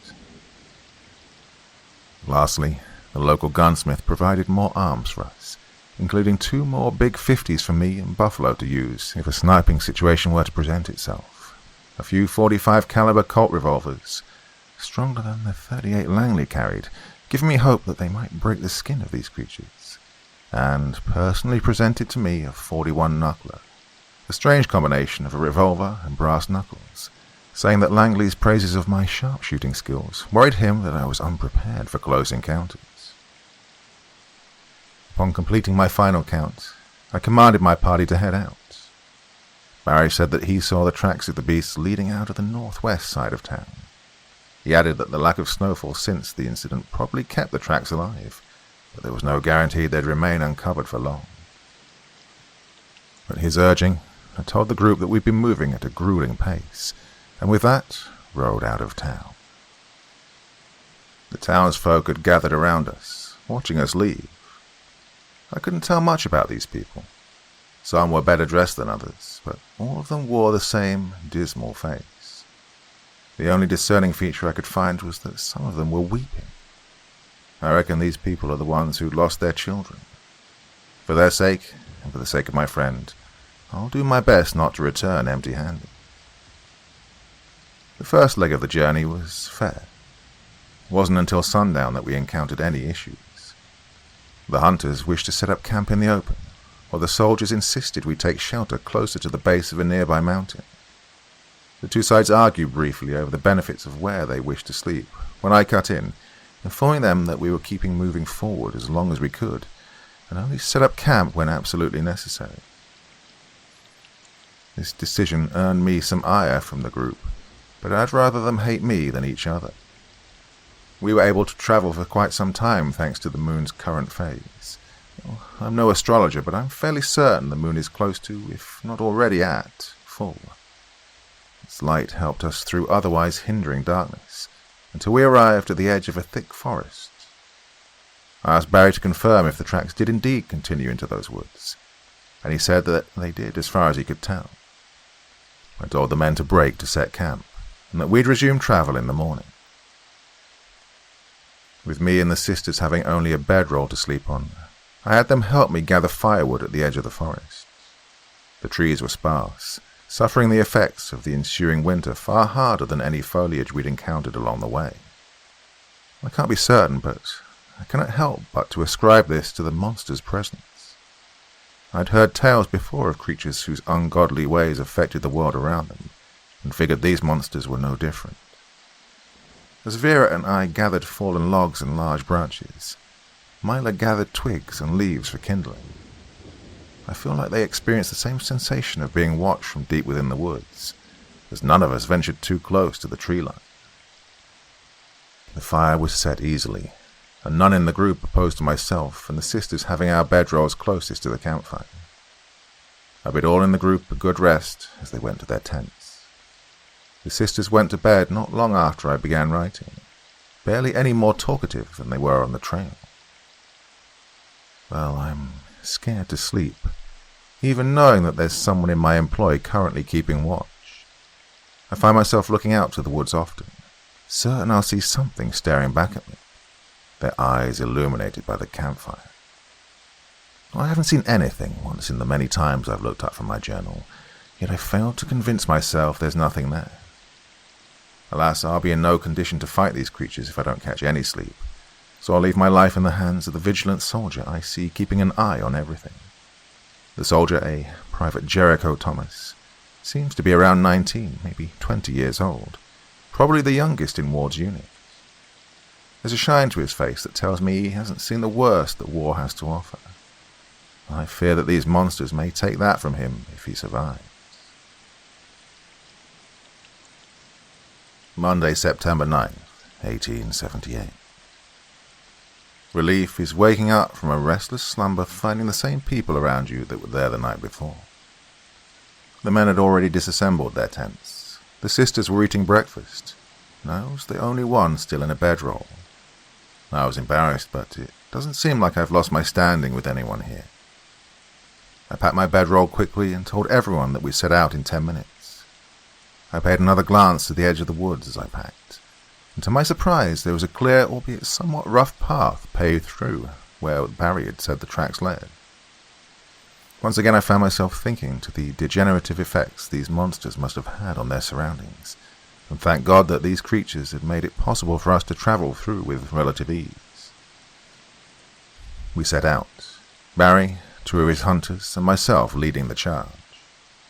Using picks and axes, we cleared the occasional tree that was too close to the path for the wagons to pass through. In overcast daylight, the woods were serene, not at all the subject of my fears that they'd been the previous evening. Most forests in the northern part of the country are like this, and I can't help but to relish the peace these dying woods offer. Even so, they were eerily quiet, the sounds of hushed whispers and horses' hooves the only noise floating through the air.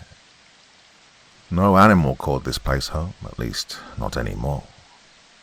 About 5 hours into our expedition through the forest, we arrived at the other side. One of the soldiers requested we take the opportunity to have lunch, and, upon hearing the murmurs of agreement from all parties, I obliged. I checked the food supplies, finding that we'd consumed nearly 1/2 of the barrels of water. Given the length of our journey and the necessity of a return, I informed my compatriots that the water rations would be reduced to ensure we all had plenty for the entire excursion. This was met with mild protest, but both Barry and Captain Ward silenced their dissenters, understanding the necessity of the resource's longevity. One of the benefits of reducing the water ration is that the people in your party will usually eat less, especially if hardtack is a staple of their temporary diet. The sisters seemed to be the only ones unaffected by the change, not only consuming twice as much as their male counterparts, but also having shots of whiskey with their meal. I didn't raise my disapproval for their consuming of alcohol so early in the day, but I'll be sure to watch them and scold them if they drink too much. I can't risk anyone on this team making things go wrong on account of impaired judgment. One of the members of Ward's crew shouted from the edge of our temporary encampment while the rest of us were finishing our meal. He screamed that he'd spotted something crossing the ends of the plain, towards the base of the mountain directly north of our position. He first handed his spyglass to his captain, who remarked that he couldn't see what he was talking about. I asked for the spyglass and for the artillerist to point out where he'd seen the thing. I aimed the spyglass carefully where he pointed, extending it to his fullest reach in hopes of seeing what he did. At the time I wasn't sure what I saw, but I knew that it wasn't human nor an animal. The beast was bipedal, with skin as grey as the clouds that were above me, and was at least as tall as the lowest branches on some of the surviving pines it's manoeuvred around. If I'd to assign a number to its height, I'd say he stood around 7, maybe 8 feet tall. Its upper back was malformed, giving it a hunch that probably stunted its already impressive stature. The creature appeared to be male, on account of its lacking breasts, but I did not catch a glimpse of the groin, so I cannot confirm that its species is dimorphic. I wish I could have gotten a good look at the creature's head, but unfortunately its head was too high and was obscured by the branches of the trees. After handing the spyglass back to the soldier, I told everyone that I believed what we had seen was the monster in question, and that we were to make a charge towards the mountain at maximum speed so we could catch the creature before dark. The group agreed, and we probably would have remained optimistic about our odds against the creature had the sky not started to darken. Myself and a few others in possession of pocket watches checked the time. It was only 3:15. I checked for signs of a coming storm, and sure enough, just above the peak of the distant mountain, there were dark clouds approaching. I wasn't truly sure of myself, but I knew if we didn't chase this monster down, we'd lose our chances of saving the children. I voiced this concern aloud, but before any objections to carrying out my previous instructions could be voiced, the sisters let out an excited cry in Russian and charged forward. Not to be outdone by the fairer sex, Barry and a few others on horseback followed suit. I followed forward, urging my horse to a similar gait, and turned back to see those remaining were hot on my tail. The ones who had charged forward slowed their pace once they saw the rest of the party was following behind, and we arrived at the edge of the foothills just as it began to rain. I directed the group to stay tight, proclaiming that our best bet to get out of this thing with no casualties was to make sure all sides are covered so we could hit this thing with everything we got. I asked Barry how many tracks he'd seen leading into this brush, and, pointing to a quickly disappearing alternating pair of deer tracks, gave me my answer. I asked Ward if he could have 2 of his men stand guard with the Gatling gun just a little ways back from where we stood, to make sure the monster didn't escape us, and he had 2 of his company set up with the wagons behind the direction the gun was facing. The trees were closer together here than they were in the forest we'd just traversed, so we left our horses with the wagons and set out on foot into the pines. I took the lead, the remaining men forming a mixed rank of hunters, soldiers, and Pinkertons behind me. One of the hunters held onto a length of twine tied to one of the wagons, ensuring we could find our way back. Pulling out my big 50, I started towards the woods. My initial observation that the woods were untainted by the stench of death these creatures carried proved to be somewhat wrong. The ground was littered with pine needles, the count growing with the pouring rain, shedding the branches of its leaves. Being within such proximity of this creature burned my nostrils and inflamed my lungs like I was breathing in the smoke of a terrible fire. I heard some of the people behind me let out coughs as we drew deeper into the burgeoning hellscape. Navigating through the downpour, we eventually arrived at a small clearing. At the center of it was a small shack, a thin tendril of smoke drifting out of its stone chimney. One of the soldiers let out a cry and rushed past me to a scene so horrible it threatens to surpass the things I saw in the war and my days as a Pinkerton. There were 3 bodies surrounding a trunk and a recently felled tree. A large, blood-stained bowsaw laid at their feet. All 3 of them were eviscerated in a way I'd never seen before. I'd seen bodies that were flayed by troglodytes, torn to pieces by wild bears, even a man dismembered by a group of bandits, but nothing as savage as this. The group caught up to me and the soldier. A few of the men retched, while the rest kept their distance, disgust and fear painting their faces. Vera knelt down next to me, her sister too busy emptying her stomach of hardtack and whiskey to assist. Vera noted that the slashes on the men's bodies were in sets of 5, the longest and deepest cuts forming in the middle of the groupings. Pointing out that the blood was still trickling out of the wounds, she added that they were recent, no older than an hour. She brought herself closer to the body of one of the men and inhaled deeply, coughing shortly after. She explained that the wounds were already malodorous, as if they'd been rotting for a week. Well, I would have asked her if Pinkerton taught her all these things when I heard an unholy screech. That sound still haunts me. Nothing I have ever heard on this earth comes close to the atrocious noise that thing manufactured. I suppose it could be compared to the sound of several people yelling at once, except here it was like it was the same voice yelling at volumes varying from adversarial conversation to murderous shrieks layered on top of each other going off at the exact same time. But even more confusing still, the voices seemed to be all desperately trying to say that same something in many different languages. Everyone turned to face the creature as it lumbered out of the shack. Though I bore the advantage of having already seen this monstrosity through the looking glass of a soldier, my heart still insisted on seizing at the sight of it.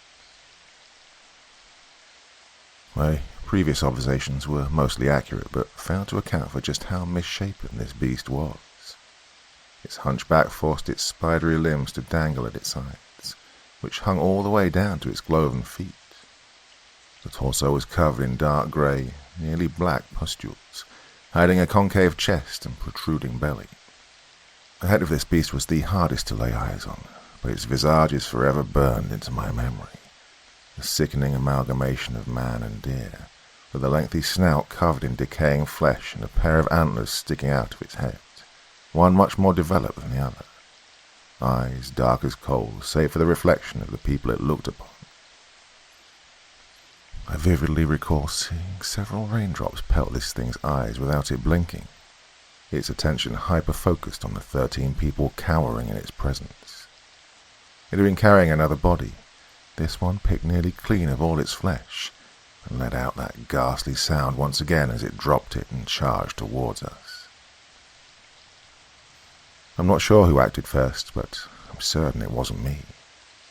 A volley of shots from several kinds of guns rang out as I hurried to join them. The creature kept its pace, hobbling forward as fast as its disfigured body could carry it, only flinching from the heaviest of arms. I aimed my rifle at its head, hoping 50-90 would be enough to stop it in its tracks. With it sufficiently distracted by the multitude of targets before it, I nailed my shot. The bullet hit the side of the beast's face that was more deer than man. The head of the creature twisted to the side sharply in response to the bullet's force, and for a moment I thought I'd felled the thing since it stopped advancing. But it slowly began to turn its head back, looking in my direction. While this thing was incapable of showing human emotion, I could feel its dark gaze burn me with rage. Turning its attention towards me, it changed the direction of its procession. At this point I noticed that some of the pustules had been ruptured by the shots we'd fired. From them I could see a thick, viscous, iridescent liquid pouring out. A globule of it fell off of the brute, landing on one of the corpses we'd found. The liquid let out a hiss as it touched the body, and immediately began to eat away at what remained of the poor soul. I shouted for the men to watch out for the liquid, but the entire squadron had already descended into some degree of chaos. The hunter that held the twine fled for the way we'd come from, and 2 of the soldiers seemed to follow suit. Now, here I am thankful to admit my primary observation was wrong, as I later saw them up in the trees firing down on the thing, and the hunter that had fled returned without his twine, having tied it to a tree. Barry and the 2 remaining hunters were unloading everything they had into the creature, dropping weapons as they ran out of ammunition and backpedaling. Milo had taken a position near the back corner of the house, taking shots at the creature's backside. Ward ordered for his men to heed my warning and aim away from the torso. As the abomination drew closer to me, I count my lucky stars that Vera had stayed near me when it happened. I was trying to reload my rifle at the time, and had only just jammed a bullet into my rifle when the monster was upon me. It raised its massive arm to swipe down at me, and I surely would have been torn in half had Vera not blasted it away with her shotgun. The beast didn't really suffer so much from the bullets as he did the power behind them. His swing was thrown off by the shot, causing his clawed hand to swing mere inches in front of my face. As it passed by, I was overcome with a stench unlike any I'd experienced before, as if this thing was cursed to bear the smell of the corpses it consumed. As Vera continued pumping shells into the creature, a bit of the liquid from its source found its way onto my jacket sleeve. I threw my jacket off immediately, relieved that the caustic substance had not yet eaten through it before I tossed it. Had I not acted as quickly as I did, I at least wouldn't be completing this entry due to missing the only arm I can write with. Vera managed to push the creature back to the border of the clearing. Here she had run out of shells and needed to reload. Ward shouted for her to get out of the way, and had she dived any later, her body would have eaten the bullets of 6 men. Ward's troops, in accordance with his last instruction, aimed directly for the head of this creature. I watched as the bullets either missed or ricocheted off the skull. Disbelieving such a creature could ignore this much damage for so long, I took aim once again at its head. This time, I sought to hit the decaying human side on its right, hoping that blowing that away would surely end this beast. Just like the previous time, my shot found its mark. I felt hopeful when I saw the entire right side of this thing's head get reduced to a misty mix of blood and pus. Surely no living thing on this earth could survive without its head. I was proven wrong when, as it had moments before, turned what remained of its head towards me. Missing the human half of its body may have triggered a deeper level of inhumanity, one that none of us could have comprehended or prepared for. The monster suddenly fell to its arms, letting out that guttural, unnatural cry as it charged towards Ward's regiment. Ward screamed for the men to break rank, but his command was issued too late for one of his men. The sorry gentleman, whose name I now know is Zachary Nicholson, was one of the 2 troops at the front of Ward's charge. The soldier that had shot next to him was able to turn tail in time, but poor Zachary stood and fell back. I do not know what caused Zachary to fall, but it was the last mistake he ever made. The fiend pounced on Zachary within a second of his collapse. For a few moments I thought we might stand a chance at saving him, as it seemed to be trying to eat him with his head, but only accomplished dragging the front end of its exposed snout across his face and shoulders. This caused a few scratches to appear on his face, but nothing so serious as to believe he wouldn't make it out alive. But then I heard the sickening sizzle, not too different from what I'd heard in the inn 2 days prior when the bartender's wife cooked bacon for us. The liquid from the pustules in the thing's torso was dripping excessively onto Zachary's body. I was morbidly mesmerized by how fast the liquid ate through his uniform, my attention given both because of how close I came to sharing his fate and because of how grotesque it was to witness what it did to his body. I hadn't seen the insides of a man in a long time, and it wasn't a sight I relished. His blood, organs, and bones were all exposed momentarily, only to boil, bubble, and disappear for the next layer of innards to be consumed by this unrelenting material. I was brought out of my trance by Barry, who told me he had an idea. I saw 2 of his men with lassos. I would have asked him what he had in mind, but I was already aware of how little an effect our firearms had had on this creature, and needed to act fast. I asked him what he needed, and he said to just be ready to hold on tight to one of the ropes. I called for the men to do as Barry suggested, and we split up into 2 groups, half of us with each of the lassoing men. The creature was preoccupied with trying to eat Zachary, and I started to grasp what Barry's plan may have been. What we were going to do once we had this thing subdued was beyond my comprehension at the time, and I was not prepared for Barry's suggestion. At first I was uncertain how we might ever get the creature's arms in ropes. That's when I heard a battle cry, not unlike the ones I'd hear my fellow Yankees yell from my soldiering days.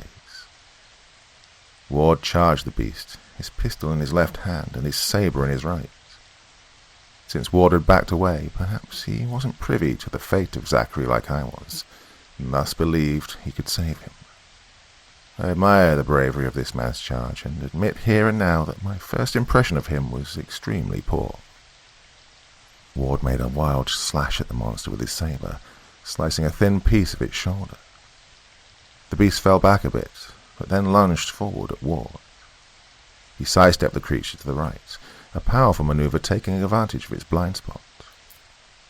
Ward fired a round from his pistol into the gaping maw that remained of the monster's head, and the beast recoiled. It threw out another blind slash, this one parried by Ward's blade, but the strength behind it caused Ward to lose his footing a bit and fall. The beast then stood on its hind legs and positioned itself above Ward, raising both of its arms ready to tear him to shreds. At that moment, both of the lassoers threw their ropes and managed to snare the creature's arms. Immediately Ward shot to his feet, and we all grabbed the ropes, holding on to them tightly. Barry then shouted at the soldiers in the trees to come down and grab the bowsaw. On the off chance they might have hesitated, both Ward and myself gave the same command. As the soldiers got down and we struggled to keep the beast subdued, I saw Barry nod his head towards the edge of the clearing. At first I had no idea what he was motioning towards, so I yelled for everyone to move in the direction he'd given. As we grew closer, I figured out what he was going for. There was a massive pine sitting on the edge of these woods. Understanding his plan wholly now, I instructed the 2 soldiers to get started on cutting down the tree and to make sure it faced our direction. We all struggled greatly against the beast, trying to bring it to its demise. But still we managed to get it right where we needed it, and the soldiers were sawing away at the tree as instructed. It felt like an eternity, especially with the rain making the ground that much harder to dig our heels into, but soon we heard the deafening crack of wood splitting and felt the ground tremble as the tree came crashing down. We were all steadfast, our grips as sure as our collective will to live, and the beast let out one final roar as it was crushed underneath the powerful weight of the tree. The ones closest to the monster were nearly covered in the terrible pus, but thankfully stepped out of the way in time. Barry told his men then to leave the ropes behind, a decision I supported strongly. It took us a while to recover from our battle with the monster. The soldiers were downtrodden at the loss of their comrade, but had their spirits restored in part by Ward.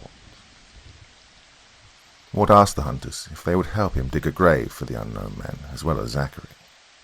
They agreed and set to digging holes for all of them.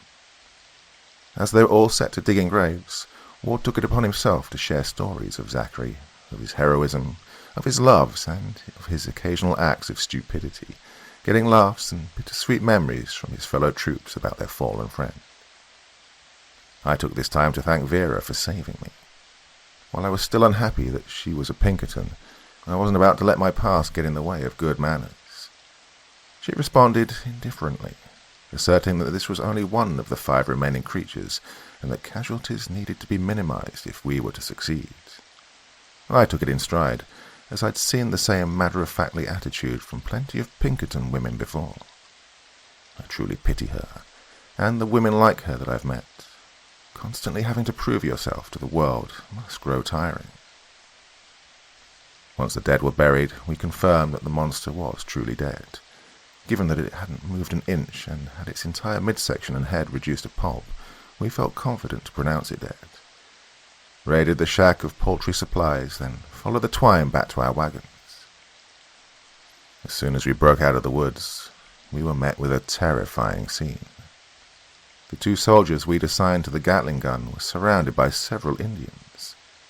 By my count, there were 5 of them, 2 holding knives to the throats of the soldiers, 2 aiming bows at us, and 1 staring us down with no weapons in his arms.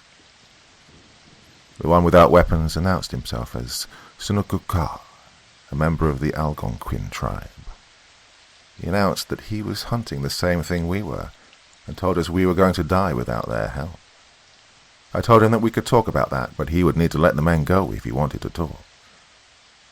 The stoic Algonquin nodded to his braves, and they took their blades off the necks of Ward's troops. We approached with great trepidation. The Algonquians lowered their weapons, Sonokakawa unwavering as we got back to our wagons. The man told us that his tribe had been attacked by the same creatures that attacked us, except they were attacked yesterday. During the attack, the monsters kidnapped the chieftain's daughter. He called the beasts Wendigo. The creature we had fought was formerly a man turned into this horrible beast, either the result of consuming human flesh or having insatiable greed. He said that he didn't know why the Wendigo were gathering children, but it couldn't be good, as it coincided with the coming full moon. I responded by telling them that we'd be happy to find their missing child, but pointed out that even our most powerful weapons barely fazed the creatures. Sunukukau promised that his men were prepared to face Wendigo, and that he was especially ready in case of one that had fully transformed. He pulled an arrow out of his quiver, one unlike any I'd seen before. The shaft seemed to be much thicker than normal, painted an alternating pattern of blue and white. The feathers towards the end were jet black, the same color as the arrowhead. I assumed the arrowhead was made out of volcanic rock, as even in the dwindling rain and moonlight I could see a reflection off of it. Sunukukau told me this arrow had been blessed by his shaman, and would be devastating to any Wendigo that had fully shed its human identity. No one, save for the 2 troopers that had knives to their throats, seemed to object to having the Indians join our party. It was a good thing they joined too, as Barry lost the tracks of the beasts to the rain, and they said they knew where the Wendigo rested. I cannot imagine what sort of realm men who rejected their humanity would reside in.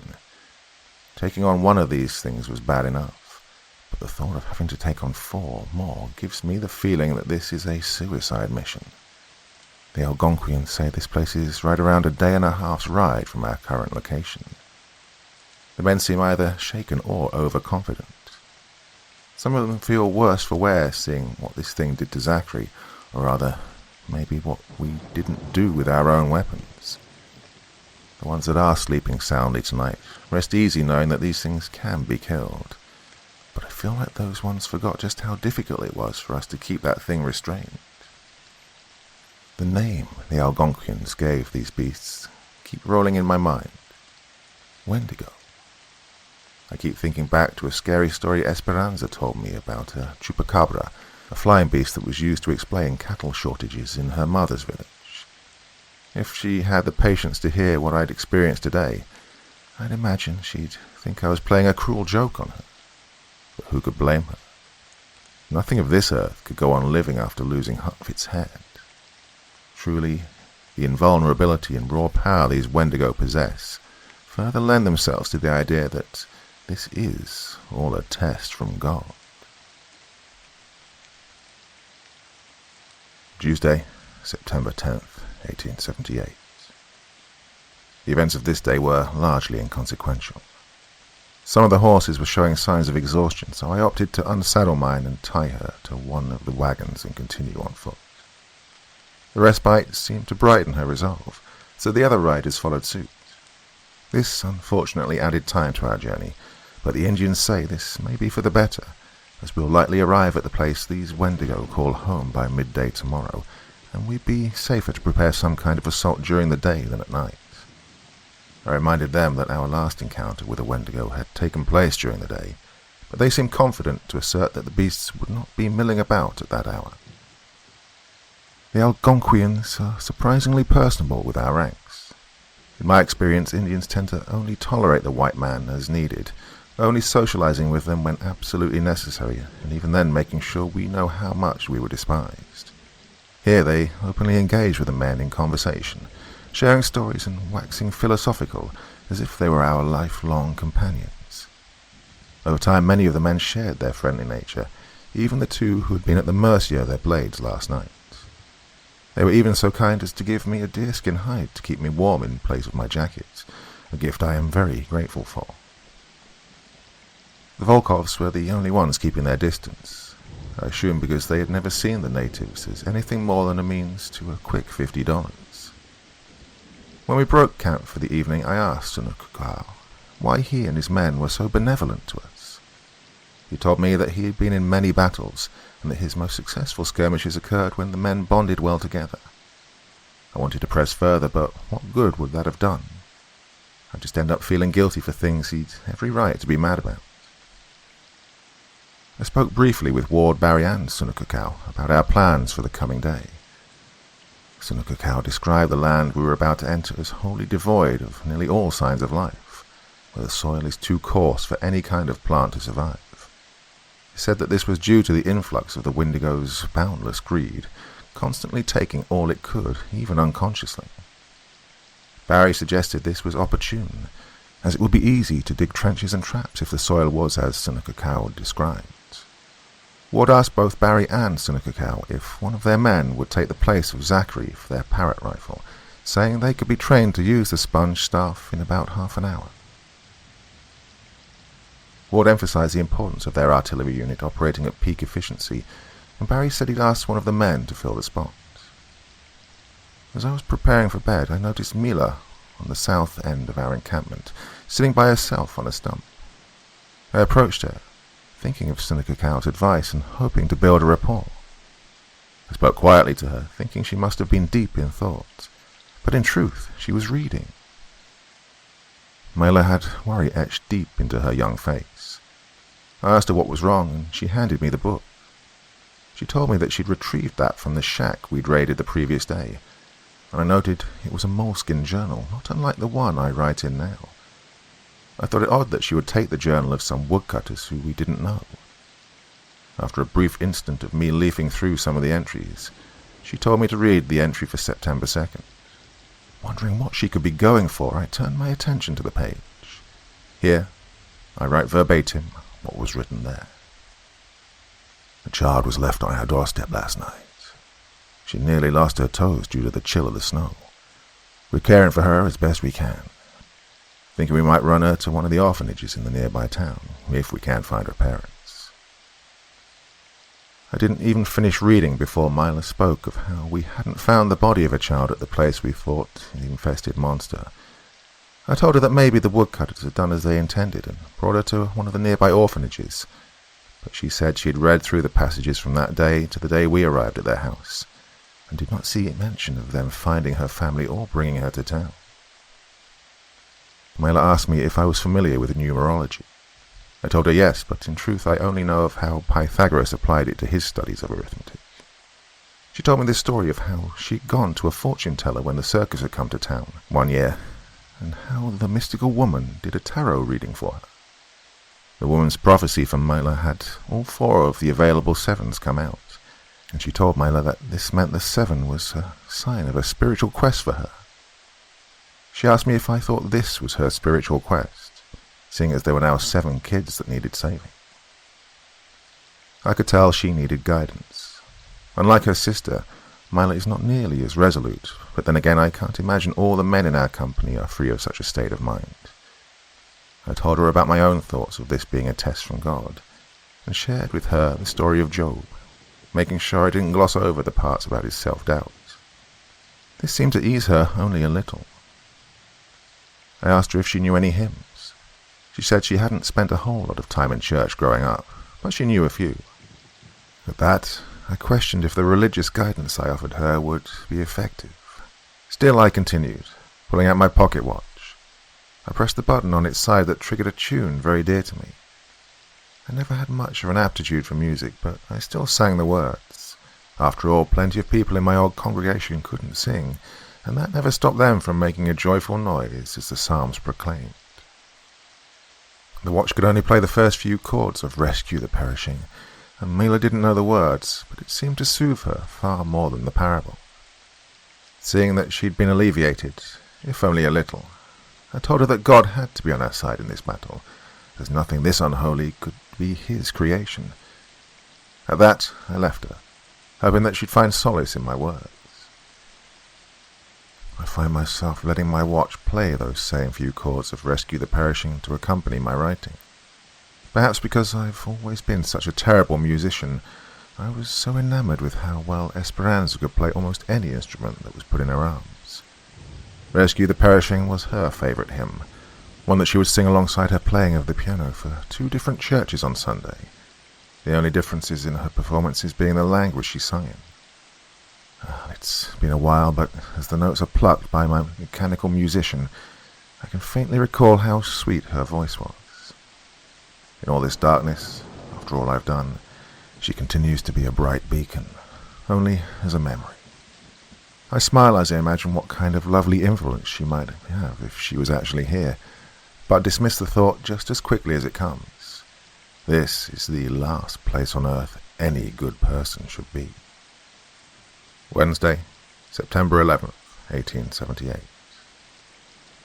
True to their word, the Algonquians brought us to the land that these beasts call home mere minutes after noon. Their warning, accurate as it was still insufficient to describe just how barren this wasteland is. This area is a plain, surrounded on all sides by mountains with a colossal mesa in the middle. The plain doesn't seem to have so much as a weed growing out of its cracked dirt, decorated only by occasional hills or large rocks. The foothills of the surrounding mountains have only the barest of trees, growing out of the ground in wicked formations with branches free of any leaves. The plain's most prominent figure is without doubt the mesa at the centre. It's nearly perfectly cylindrical, its only imperfections being a massive hole in its face with a few jutting rock formations sticking out beneath this hole. From the moment we arrived, I could sense something evil emanating from that hole. Sunukaka told us that we'd have at least until sundown to prepare to fight these things. I instructed everyone to eat a quick meal and then get right to work.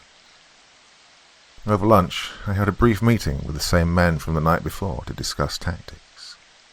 We decided that we didn't have enough time to dig trenches, even with the looseness of the soil present, and instead would dig spiked pits for the monsters to hopefully fall into.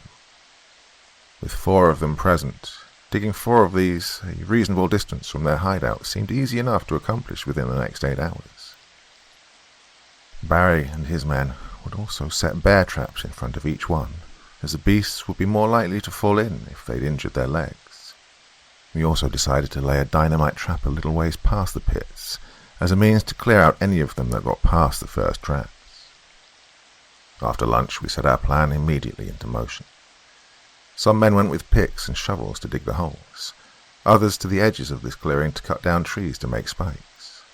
I joined the latter, feeling remorseful about not grabbing the bow saw we'd used on Monday, as it surely would have been faster than the hatchet I used. We finished the spike pits by 4. I figure we got them completed in record time due to everyone understanding the threat we were up against. That and the unrelenting gaze we all felt from the cave in the mesa. One of the soldiers in Ward's regiment had some experience in demolitions, so he set up the dynamite trap, using only 5 of the 6 sticks at his insistence. Barry sent one of his men to train for sponging the parrot rifle. His training thankfully expedited by his own war experience. With our traps in place, we now had to determine where we'd position ourselves. Ward asked that his unit be in the front lines, as the artillery would be far more likely to end these creatures than any of the other firepower we had in our possession. I agreed, and asked the soldier who set the dynamite how far back they'd need to be to avoid damage from the explosion. He said about 200 feet, and Ward acknowledged. Ward said he'd position his Gatling gun on the right flank and his cannon on the left, equidistant from one another, so the beasts were forced to contend with both. Sunukakawa, having heard our tale of Monday's encounter with a Wendigo, said that he would like to be positioned just behind Ward's artillery with the remaining 2 hunters. His braves were also good with ropes, and in a pinch could subdue any struggling Wendigo for the rest of us to focus fire. Vera spoke up and said she'd joined Sunukakawa's group, to my great surprise. Citing her own close-range weaponry, she said she'd be best suited where she could maximize the effectiveness of her shotgun. No one objected, so I approved her proposition. Lastly, we needed a place for the sharpshooters, including myself. There was a large hill near where Ward would be setting up his parrot rifle, and I suggested that Barry, Mela, and myself take position there. Both of them approved, and with that, our plan was complete. As everyone got into positions and performed a number of weapons checks, one of the hunters took the horses to the edge of the plain where he'd entered and tied them to the trees. The wagons had been positioned not too far behind where Sunukakawa's group would be. The sun was starting to set, and I questioned my own readiness. Barry and I have prepared the extra big 50s to simply swap to if we see the monsters approach us faster than we can reload the ones we hold. All 3 of us are using bags of dried beans as a support for our weapons. I don't know what's stopping these things from charging out at us immediately, but I know I'm thankful for it. Barry and Mila aren't the most conversational of people, but I'm happy they're here at all. My mind keeps going back to Zachary, wondering if we are all doomed to share a similar fate. As the sun's last rays disappear behind the foreboding mesa, I call out to all the men with one last command: aim for the parts that are still human. I'm astounded it didn't occur to me until now, but that's our best bet for defeating these things. For a moment, I thought I'd strengthen the resolve of my party. Then that damn cry came out from the cave. It was no different from the one we'd heard before, except somehow much louder despite the conflicting pitches its shriek relied on. The first few times we'd heard it, I was shaken, but battle-ready. Oh, it's been an hour, at least it feels like it has, and now I feel my confidence in this fight wearing thin. I try to play Esperanza's favorite song on my watch, but the screams are so deafening that they won't even allow me to hear that. I must close this account post-haste. I have to be ready to fight these monsters whenever they finally decide to show themselves. September 12th. It all went to shit. There are more than 4 of these things. No, only 1 more, but that one is fully transformed. I have to act fast to save the survivors and the children. Langley, please, for the love of God, if you get this, do not try to save me or anyone else. Turn back and go home.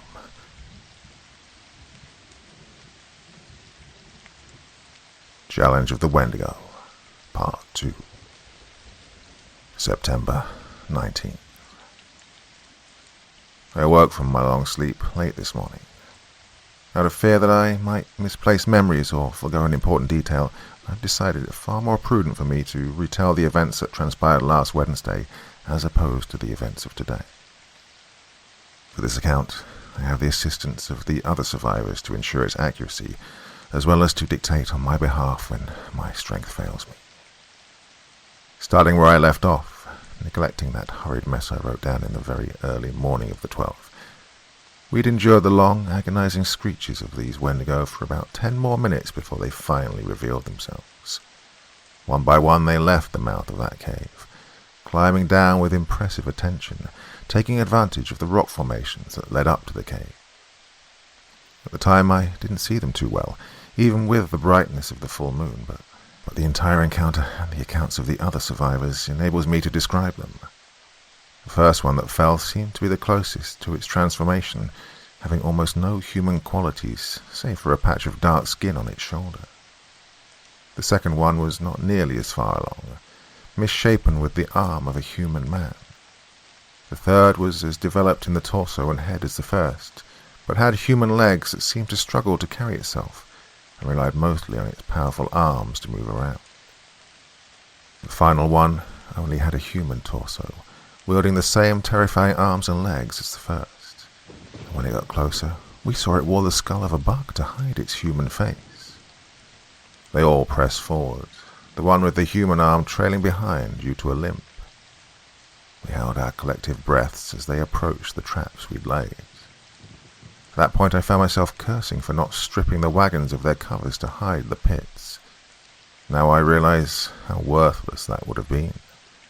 They had been watching us all day. There was no way they'd fall into those pits. Sure enough, the leading Wendigo leaped over our traps and continued their approach.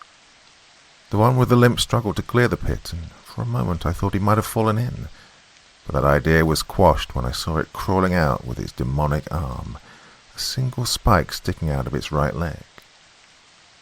It paused to pull out that spike, and then moved forward at the same slow pace it had before. I shouted for the soldier that had set up the explosive to blow them now. I saw him reach for the detonator, and he pushed on the plunger with all his might. There was silence, save for the persistent echoes of the Wendigo coming for us. I saw him repeat the motion for the same result to occur. He began to panic, continuing to slam the plunger into the box to no avail. His captain told him to stop, that the dynamite wasn't going to work, and to ready the first cannonball shot. The soldier, named Marcus Quentin, reluctantly agreed, and instead took the drawstring of the parrot rifle in his hand, ready to fire. Per his instruction, Ward's cannonball crew aimed their cannon towards the charging Wendigo. At this point, the other sharpshooters and myself began to shoot at the beasts. I'm confident the bullets I shot found their mark, as the Wendigo would recoil when I hit them, but they never stopped their advance. I began to wonder if these particular ones were more advanced than the first we'd encounter, when the thunderous sound of cannon fire rang out. According to one of the soldiers, they probably would have been able to reduce these creatures to mist if they'd had access to a bigger cannon. With the parrot rifle only firing 10-pounder cannonballs, it would barely faze these creatures if it hit the parts of them that were transformed.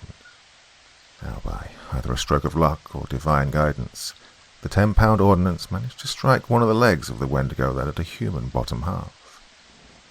This caused it to halt its advance for a moment as it clutched the stump where the leg had been. The other three were still approaching, so Ward commanded the men behind the Gatling gun to fire as his cannon crew reloaded. They obliged and let loose a firestorm of bullets upon the monsters. I've come to learn that this Gatling gun was a brand new model, one that fires 50 caliber bullets, not unlike the ones my Sharps rifle relies on. The power behind the bullets, while not enough to break the skin of these monsters, kept them back. I applauded the aim of the gunner, Jericho Thomas, as he was able to divide his attention effectively between the three Wendigo and keep them all at bay while his comrades reloaded their cannon. Another resounding boom rang out. This cannonball unfortunately found its way into the torso of the more transformed Wendigo, the one that wore the buck skull. The shot managed to knock it many feet back, almost into the pits originally intended for it. I knew the shot did no true damage when it stood back up, the cannonball embedded in its chest. Reaching into its concave torso, it let out a guttural yell unlike its usual cry, and pried the cannonball from where it lay. By my observation, the thing did more damage to itself digging it out of its chest with its sharp claws than the cannonball ever did. Continuing its unusual noise, it took a few steps forward before chucking the cannonball back at Ward's cannon formation. One of the soldiers in charge of aiming the parrot rifle, Randall Pritchett, was hit square in the knee by the projectile.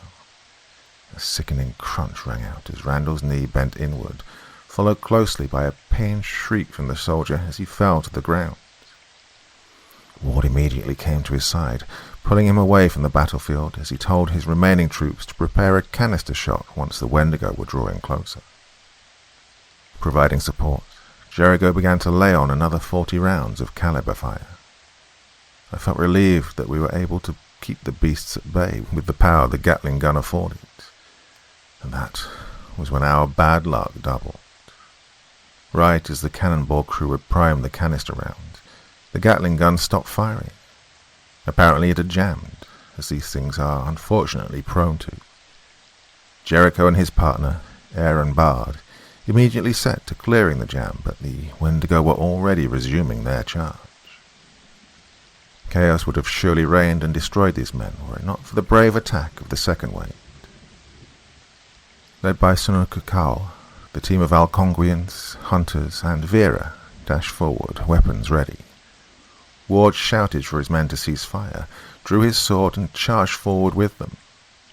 The cannon crew went to abandon their post, but Ward commanded for the youngest, Obed Ulrich, to stay behind and be ready to unleash the canister round if the monsters got too close. Obed obeyed, and took the rifle off his shoulder, ready to support his men from a distance. Seeing her sister run forward, Mila shot up from her position and slid down the hill. I called for her to stay in position, but my command fell on deaf ears. Vera was running straight for the Wendigo that had been pushed back by the cannonball, who was licking the wounds it had given itself. It noticed Vera's advance and stood up to give her the shout we were all familiar with. Reminding me of the ice in her blood, Vera didn't flinch and continued her fast pace as she grew closer to the beast. She got nearly to the point-blank range when she finally drew her shotgun and aimed it at the creature. In one swift motion, the Wendigo grabbed the barrel of Vera's shotgun, pulled it as she fired, and delivered a powerful backhand that sent her to the ground. The beast cast her weapon aside as it moved forward, and would have pounced on her if Mila hadn't put a .45 slug in its false skull. It recoiled from the shot, and Mila delivered another shot, this one cracking the facade. As the shattered skull fell to its feet, the disfigured human skull shrieked the scary sound of dozens of voices. It turned to Mila again, and she met its frightening gaze with another bullet. The bullet passed cleanly through its temple, but the force still pushed the beast back. At this point, Vera had reclaimed her shotgun and began her originally intended approach. With the 4 remaining shots, she pushed the Wendigo back to the edge of the pit, Mila providing support with her Winchester. Her final shot caused the beast to stumble as, being the hot-headed warrior she was, Vera dashed forward with her shotgun raised and jammed the butt of it into the chest of this creature. That was the final blow, and it fell back and had most of its body impaled on the spikes below, including one that pierced what little remained of its head. Sunukakawa, 2 of Barry's hunters, and 2 of the Braves had elected to engage the Wendigo with a shrunken arm. The Braves, brothers Keme and Kichi, wielded short bows and engaged the Wendigo at a brief distance. The hunters, Michael Walker and Ramon Alvarez, used their guns in a similar manner. Sunukakawa was far braver, opting to take on the beast at a close range. He began his encounter by throwing a tomahawk at the beast, then charged forward to attack it using a spear. The tomahawk buried itself in the monster's belly, and Sunukakawa followed up by plunging his spear into the same spot. The beast responded by kicking the native square in the chest, knocking the man into Keme. Oh, I hadn't noticed it, but it was around this time that Barry got up from our position and ran down to enter the fray. He ran past the other fighters towards the pits and recovered 2 of the bear traps they'd laid. With one of them in each hand, he ran back towards the fight Micah and Kichi were handling on their own. Because Kichi was next to his brother Keme when Sunukakawa was knocked into him, he was the next person in the Wendigo's line of sight. The monster sprinted forward at him, and he continued to fire short-bow arrows into it. In an interesting maneuver, Kichi started running towards it as he fired arrows at it. I can't imagine what sort of bravery it takes to charge right at one of these things with only a bow, but the move paid off. As the Wendigo leaped forward, Kichi slid to the ground, feet forward. The unhealthy earth proved to be the perfect ground to execute this move, as he slid right under the monstrosity's pounce. The Wendigo rolled a few times as a result of his unsuccessful strike, and the 5 attackers took this chance to fire upon the monster in earnest. Unfortunately, Micah got too cocky. Wielding a repeater rifle, he steadily got closer to the thing as he fired off shot after shot into its flesh. He was nearly upon the beast when his gun ran out of ammo. As if in a trance, Micah continued his advance, the clicking of the gun totally lost on him. It wasn't until the monster looked up at him that he realized his mistake. Micah attempted to turn his gun into a makeshift club, but by the time he gripped the barrel of his repeater, the beast had already jumped on him and began chewing out a large piece of his neck. Ramon tried desperately to save his friend, pumping several rounds of his Remington into the monster's backside, but the beast was too enamored with its catch to note the damage it was causing. Barry had finally arrived when the Wendigo had nearly eaten through the entirety of Micah's neck. Barry let out a frenzied yell, which caused the creature to turn and face him. Swinging one of the bear traps over his head, the way a medieval soldier might a ball and chain, Barry connected the contraption to the atrocity's human arm. The trap snapped right on the joint connecting the arm to the shoulder, and its arm fell off almost immediately after. The Wendigo dropped Micah and turned to attack Barry, only to be run through by another of Sunukagao's spears. It fell to its knees as it gripped the place in its stomach that now had 3 weapons protruding from it. Barry charged the thing one last time, slamming his second bear trap onto the thing's skull. The metal immediately closed in place, and the Wendigo's head rolled on the ground next to Micah's body. Ward and his team engaged directly with the creature that had only one human leg remaining. Like 2 days before, Ward was wielding his saber and pistol at close range with the fiend. His men, Nathan Potter and Samuel Harper, were offering long-range support, firing upon the thing with Springfield breech loaders. Jed Goldberg, the hunter trained to sponge the Parrot rifle, was firing his long-barrel Colt at the Wendigo from a similar range. Due to its limited mobility, Ward had no issues ducking and dodging the wild swings it threw. I had a good view of this fight, as I'd slid down the hill to fire upon this particular Wendigo. Again, I find myself thinking of how poorly I thought of the man, and was starting to think I may have been subconsciously envious of just how much of a talent this man had for war.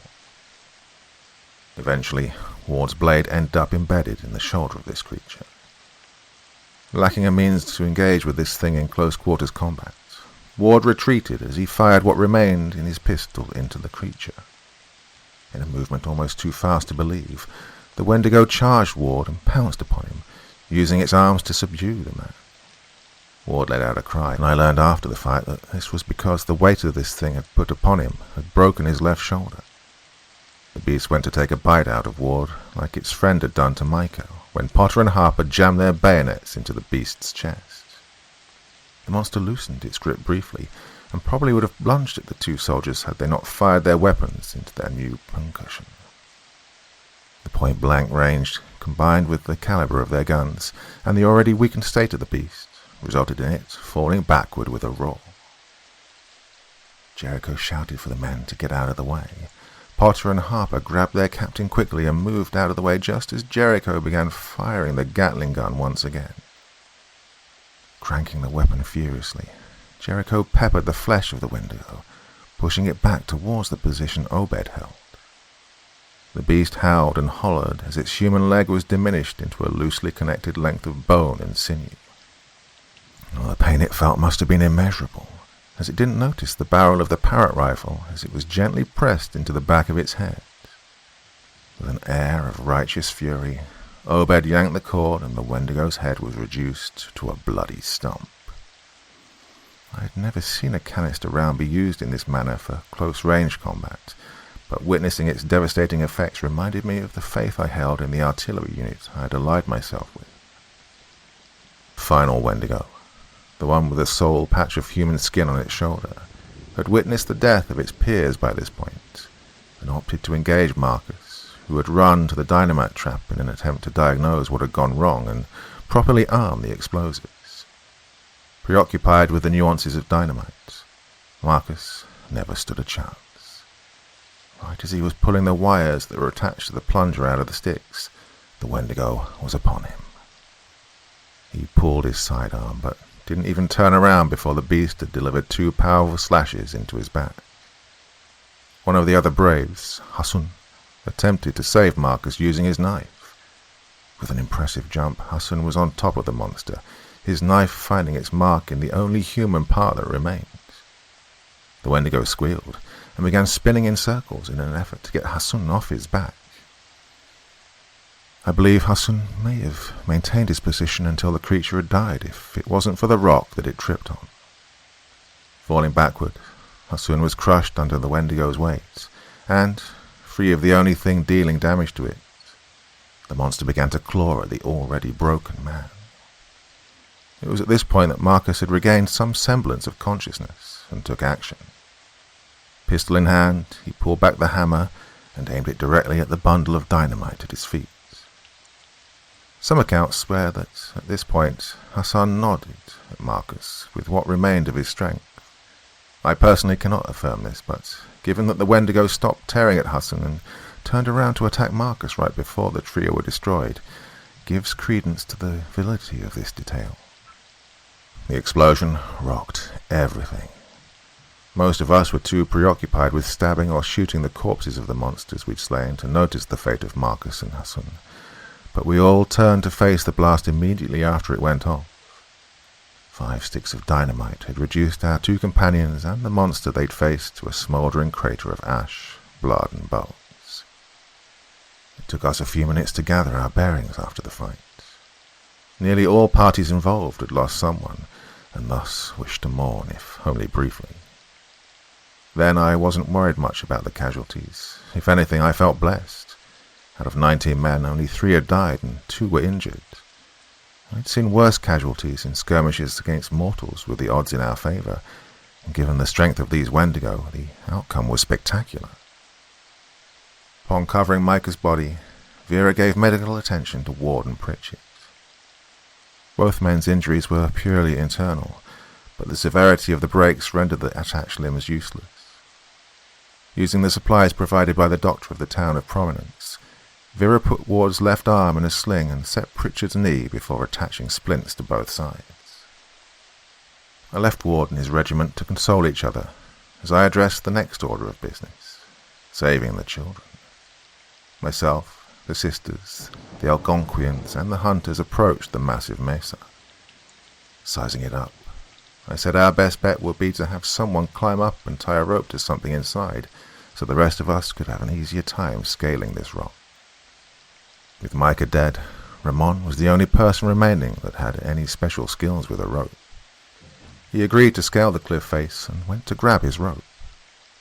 Now, had it all ended there, this account would have been much less bleak. I can't believe I didn't see the signs before. 7 children, but only 6 monsters. Had I been paying attention, we might have been able to take on the final Wendigo. Had I been paying attention, maybe those 3 would have been the only casualties that night. We were all sitting a considerable distance from Ramon when it happened. We were all still licking our wounds from the night before, some of us even cutting up, relieved it was all over, when we heard something hit the ground hard. At first I thought Ramon might have fallen off the face of the mesa. God, if only that were what had happened, things would have been much easier to rectify. No, Ramon's body had been crushed under the weight of the Wendigo.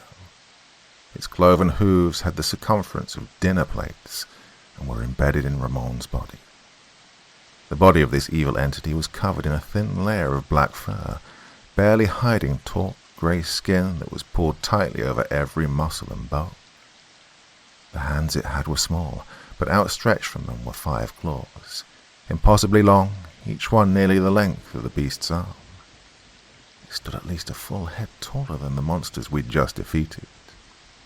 Its head was that of a deer skull that had been left out in a Texan desert for several decades, bleached a shade of porcelain white I'd never seen before. In its dark eye sockets, I could make out a tiny golden glow, one that I would never have caught if I wasn't looking right at the creature. The glare it gave showed me this thing was fully transformed. It had no humanity to target. I never had a chance of bringing order to the incoming ordeal. I shouted for everyone to fall back. Most of the men nearby were already doing so, running as fast as they could back to the place we'd skirmished before. One of the Algonquians, Askuk, fired a longbow arrow at the monster. The arrow bounced off its flesh, and the Wendigo jumped on the poor native in a single bound. Askuk suffered the same fate as Ramon, crumpled underneath the immense weight of the fully transformed Wendigo.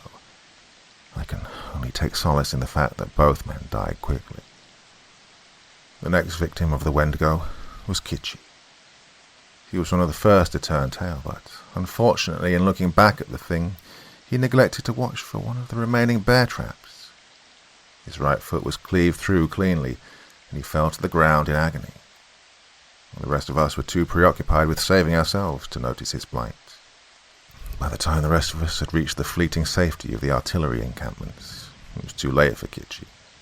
In vain he attempted to stab the Wendigo with his knife as it approached, but the speed at which this thing acted was too much for any mortal man.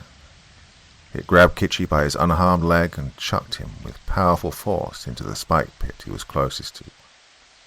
Again, I can only feel good knowing Kitchi died fast, as his cries of pain stopped immediately after he disappeared into the trap we'd made for the monsters. Watching 3 men die in less than a minute from only one of these creatures had me feeling hopeless. My spirits were briefly restored when Ward had announced that they'd prepared the final cannonball while we were under attack. Remembering what had happened to the last Wendigo that faced the parrot rifle, I told Ward to only fire it when the damn thing was upon us. God, if I had only reconsidered and had him fire as soon as they were ready, that might have been the end of it. The Wendigo bounded toward us at a speed comparable to a locomotive. Ward's cannon team remained steadfast, the only indicators of their fear being the sweat that rolled down their brows in the cold, lifeless air. As the Wendigo came upon them, Obed yanked the cord once again. Before he'd even fully pulled his arm back, the Wendigo's arm came down on top of the cannon. The cannonball fired, but it buried itself in the dead soil instead of the Wendigo's body. The parrot rifle became disconnected from its carriage. The Wendigo picked up the cast-iron piece of metal like a child might a stick he'd found in the woods. The cannon grew was in complete disarray, which played right into the monster's hands. Swinging the parrot rifle like it were a club, the Wendigo knocked Nathan Potter's head clean off his shoulders. As if it wasn't satisfied with the damage it had done, it delivered another blow to the place where Potter's head had once been, forming a sickening divot between the man's shoulders. Samuel Harper, in a frenzied panic, ran at the beast with his bayoneted Springfield. The Wendigo disposed of Harper with a single backswing of the cannon, connecting with the left side of the man's body. A loud crack rang out as Harper's ribs and spine were smashed to pieces. His body went flying, landing close to where Ward's Gatling gun was set up. Pritchett was the last to meet his end, at the weapon that he manned. Seeing what the monster was doing to his friends, he attempted to run away as fast as his limp would allow. The Wendigo must have sensed his fear, as it ignored Obed, who was much closer, and instead opted to throw the parrot rifle right at Pritchett. The way it was thrown was not unlike the way I'd seen Sunukakawa throw his tomahawk earlier, except here the end result was Randall's entire body being destroyed. Satisfied with what it had done to the fleeing man, the Wendigo turned its attention back to Obed. The poor young man was hurriedly backing away from the monster, having been knocked down by what it did to his cannon. The Wendigo slowly marched towards him, taking deliberate steps as if Obed's fate was certain. The youngest man in Ward's battalion surely would have died if Ward himself had not stepped in. His sword having been annihilated by the canister fire earlier, Ward now only had his sidearm to contend with the beast. Nonetheless, this didn't stop him from taking a firm stance in front of his soldier. In a flash, Ward emptied all 6 rounds of his Colt 45 into the skull of the hunched beast. Now, I cannot forget this detail, as I remember wondering why the Wendigo still didn't retaliate against Ward immediately. The beast stood still, not so much as flinching as each bullet bounced off its skull. For a moment, both Ward and the Wendigo stared at each other. The monster let out a sound not of this earth, but we all understood what it was trying to get across. It was laughing at Ward. Had it been any other man, I think they would have cried. But Ward, being the man he was, he simply grimaced, changed the grip of his pistol so he was holding its barrel, and began to bludgeon the monster right where he'd been firing. Ward managed to get 2 hits in before the Wendigo responded. I like to think he got that many in because the monster was genuinely shocked that the man didn't have an ounce of fear in its presence. The Wendigo grabbed Ward, wrapping one hand around his torso and the other his legs. Slowly, the Wendigo began to pull. Over the course of about 10 seconds, Ward's legs were torn from his waist. All the while, Ward continued to beat the beast with the grip of his pistol. When his bottom half was removed from him, he was able to hit the beast with 2 more strikes before his arms fell limp, and life escaped him. Obed and Jericho screamed as they witnessed the loss of their beloved leader. The rest of us had begun to fire upon the monster with the weapons we had. I looked to Sununkakawa, who showed me that he was preparing the sacred arrow to take down this horrid creature. As we fired what we had at the monster, I felt the flames of hope flare up within me. My trust in Sununkakawa's arrow was the only thing that could kill this demon, keeping me from losing my mind. Vera and myself returned to our position atop the hill, while the remaining survivors had taken a position near the Gatling gun. The Wendigo walked calmly towards the others, bullets bouncing off its hardened flesh like pebbles. I saw Sununkakawa pull back his longbow and take careful aim. A firm resolve was reflected in his eyes, and I thought for sure that would be enough to destroy this creature. He released his bowstring, and the arrow travelled in its intended direction. Right as it neared the Wendigo's skull, its right arm grabbed the arrow.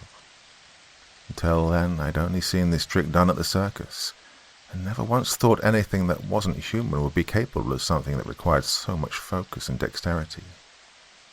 Casting the arrow aside lazily, the Wendigo approached them. I thought for sure it was going to tear them to shreds. Instead, it brought its hand to its skull, forming a fist as best it could with its lengthy claws. I heard a sound like a powerful gust of wind as a white, powdery dust shot out of its hands. The cloud hid every person in front of the Wendigo. All of the people trapped within the cloud had their eyes glaze over immediately. Their pupils took the color of a blind man, turning a pale, nearly imperceptible blue. They all stood in place, completely immobile. Vera, fearing the fate of her sister, yelled as she ran down from our position. I yelled for her to come back, and when that didn't work, I ran after her. The Wendigo turned to face her as she ran after it. Much like our earlier battle, Vera was unhindered in staring down this gargantuan beast. She fired a few shots from the hip as she got closer, the Wendigo barely registering the power behind her shots.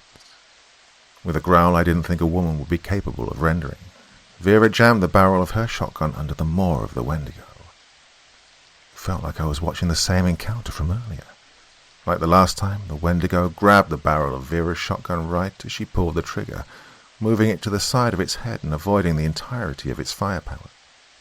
Vera attempted to put the gun back under the beast's head, but she had no chance of overpowering the monster.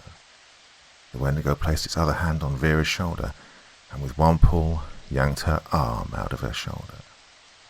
As Vera yelled and fell to her knees, the Wendigo carelessly cast aside her arm and shotgun and turned back around. I screamed Vera's name as she collapsed into the dust behind her, and drew the knuckler I'd been given as I ran behind the Wendigo. It didn't acknowledge me at first, and that made me completely misunderstand the situation. Why did it need to be aware of my presence?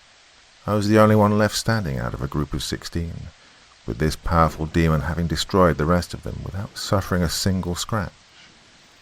My blind fury forbade me from thinking clearly. As I came upon the monster, I was unprepared for its giant forearm swinging into my body. Well, to say the wind was knocked out of me would be putting it lightly. I felt every last bit of air leave my lungs as I flew from the sky, and ended up landing on one of our supply wagons. As the black corners of my vision began to dominate all that I could see, I saw the Wendigo pick up the survivors it had stunned under one arm, as if it were carrying a bundle of firewood. I reached out. No clue how I would save these people, let alone the children this evil had claimed, before I fell into a suffocating darkness.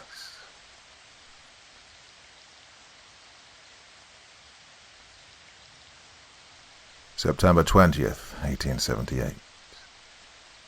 I'm afraid I became faint upon recalling how poorly my party performed against these monsters, or rather the one monster, the true Wendigo.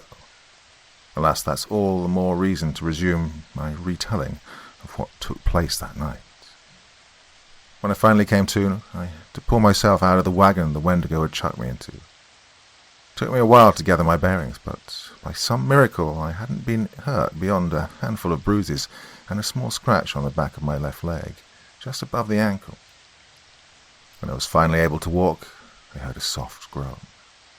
Turning towards the sound, I saw that Vera was dragging herself towards the mesa. I ran to her side as fast as I could in my dizzied state. Vera was in a condition I'd only seen in the most grizzled of soldiers. She was in that place of mind where one's body is so damaged that pain isn't felt, and your purpose becomes singular. Here she was trying her damnedest to save her sister. I did my best to bring her to her senses. She ignored me for as long as she could before, with a sob, she collapsed, crying softly. I propped her up to a nearby rock, and at this point it occurred to me to check the time. My watch said it was nearly 1 a.m, making this September 12th. The full moon was still high in the sky, giving me light with which to see Vera's wound. The hole in her shoulder where her arm once was continued to bleed profusely. Her already pallid complexion had gone a whole shade whiter. She couldn't hold her gaze in any one spot for too long. I'd seen the signs of this kind of manic delirium before, and worried for her survival. I went to get up, telling her I was going to fetch the medical supplies from the wagon, when she pulled me back down. She did her best to look directly into my eyes. Between the results of her injuries and her tears, it couldn't have been easy for her, but she was firm as she had been fighting the Wendigo, and spoke with conviction. "Save my sister. Save those children. Don't let that bastard kill anyone else." A part of me wishes I hadn't listened to her, that I'd broken away from her grip and given her medical treatment. But a part of me knew that was futile. Plenty of people half her size have survived far more gruesome amputations. The problem wasn't the injury, but rather the place she'd sustained it.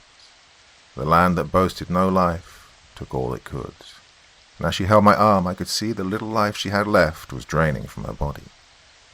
I probably should have told her something, promised her that she'd make it out alive, but instead I just nodded. She gave me a small smile, a genuine one that wasn't the result of a cocksure attitude or the joy she'd once taken in violence, but in the belief that somehow I would succeed where the rest of us had failed. When she let go of me, I told her to stay put, because I was going to prepare to go into the mesa and take the demon down myself. She didn't respond, but the heaving of her chest convinced me she was still alive. I turned and set out to get everything I may need to fight this Wendigo. First, I grabbed what weapons lay around from the fight. The knuckle I'd been given was not too far from where I'd landed, and I put that into my pocket.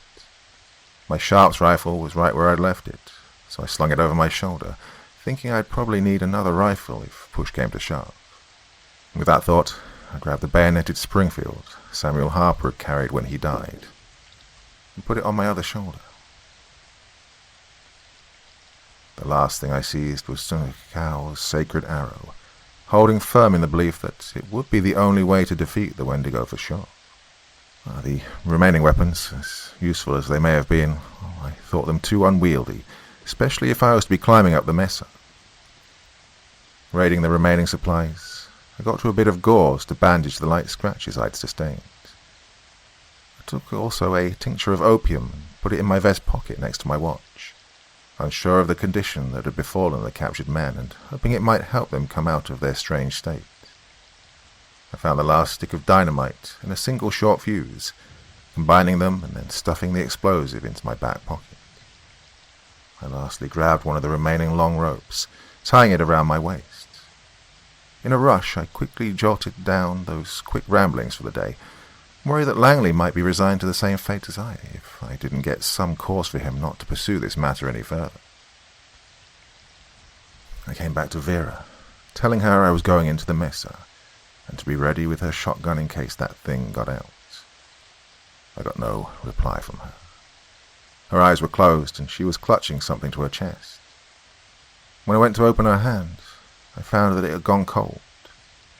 She died clutching a small book of matches. I put them in my pocket, thankful she had something I could use in my fight against this creature. I took her hat off the top of her head and covered her face.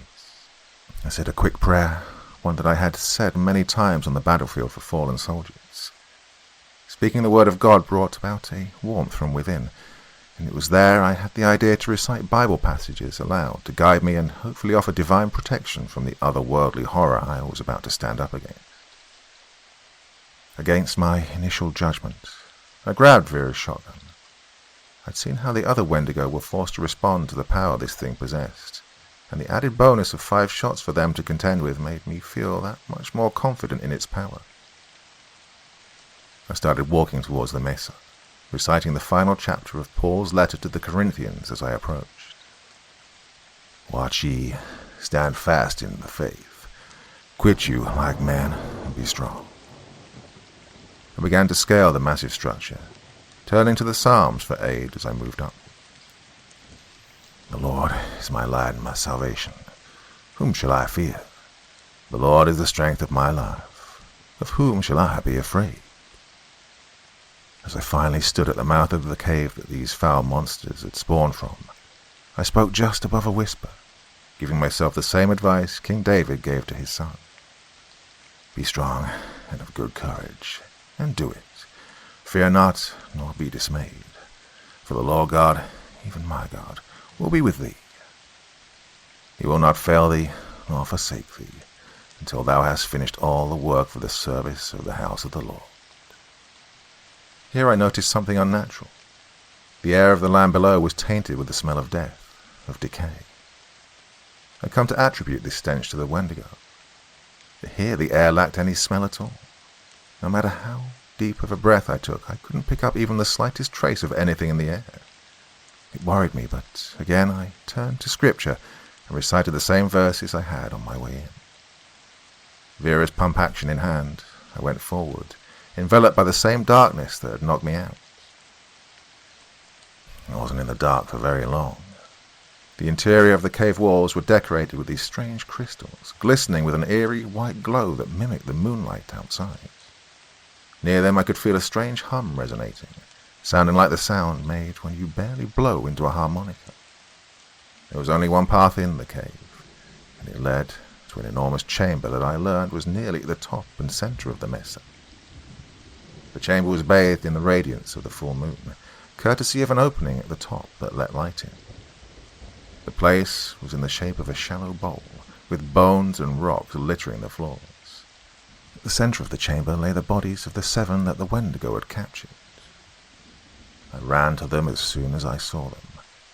I thought it odd initially that these people would be left unattended with their weapons by their side still, until I looked at their eyes. Myla's were the first I noticed. Her once deep blues, now a pale, almost non-existent shade of the sky. The pupil was as white as the surrounding sclera. When I waved my hands in front of them, they didn't respond. I'd seen this condition once before, when an untrained field medic could use gunpowder gauze to treat a head injury and ended up blinding the patient. Myla, like all the men surrounding her, still gripped her gun tightly. Their blank expressions concerned me, giving me the impression that whatever the Wendigo had hit them with had rendered them invalid. I took out the tincture of opium and brought it to Myla's lips. She remained unresponsive, and the same held true for the others I tried to revive. I sat there for a minute, unsure of how to proceed. From the hole above me, I heard a falsetto chant. I immediately recognized the sound as the voices of children speaking in unison. I had to act fast if I were to save them, so, forsaking the fallen around me, I climbed the side of the cave and came upon the top of the mesa. Near the edge of it was a circle of children, 4 girls and 3 boys. They were linked hand in hand, repeating the same thing over and over again.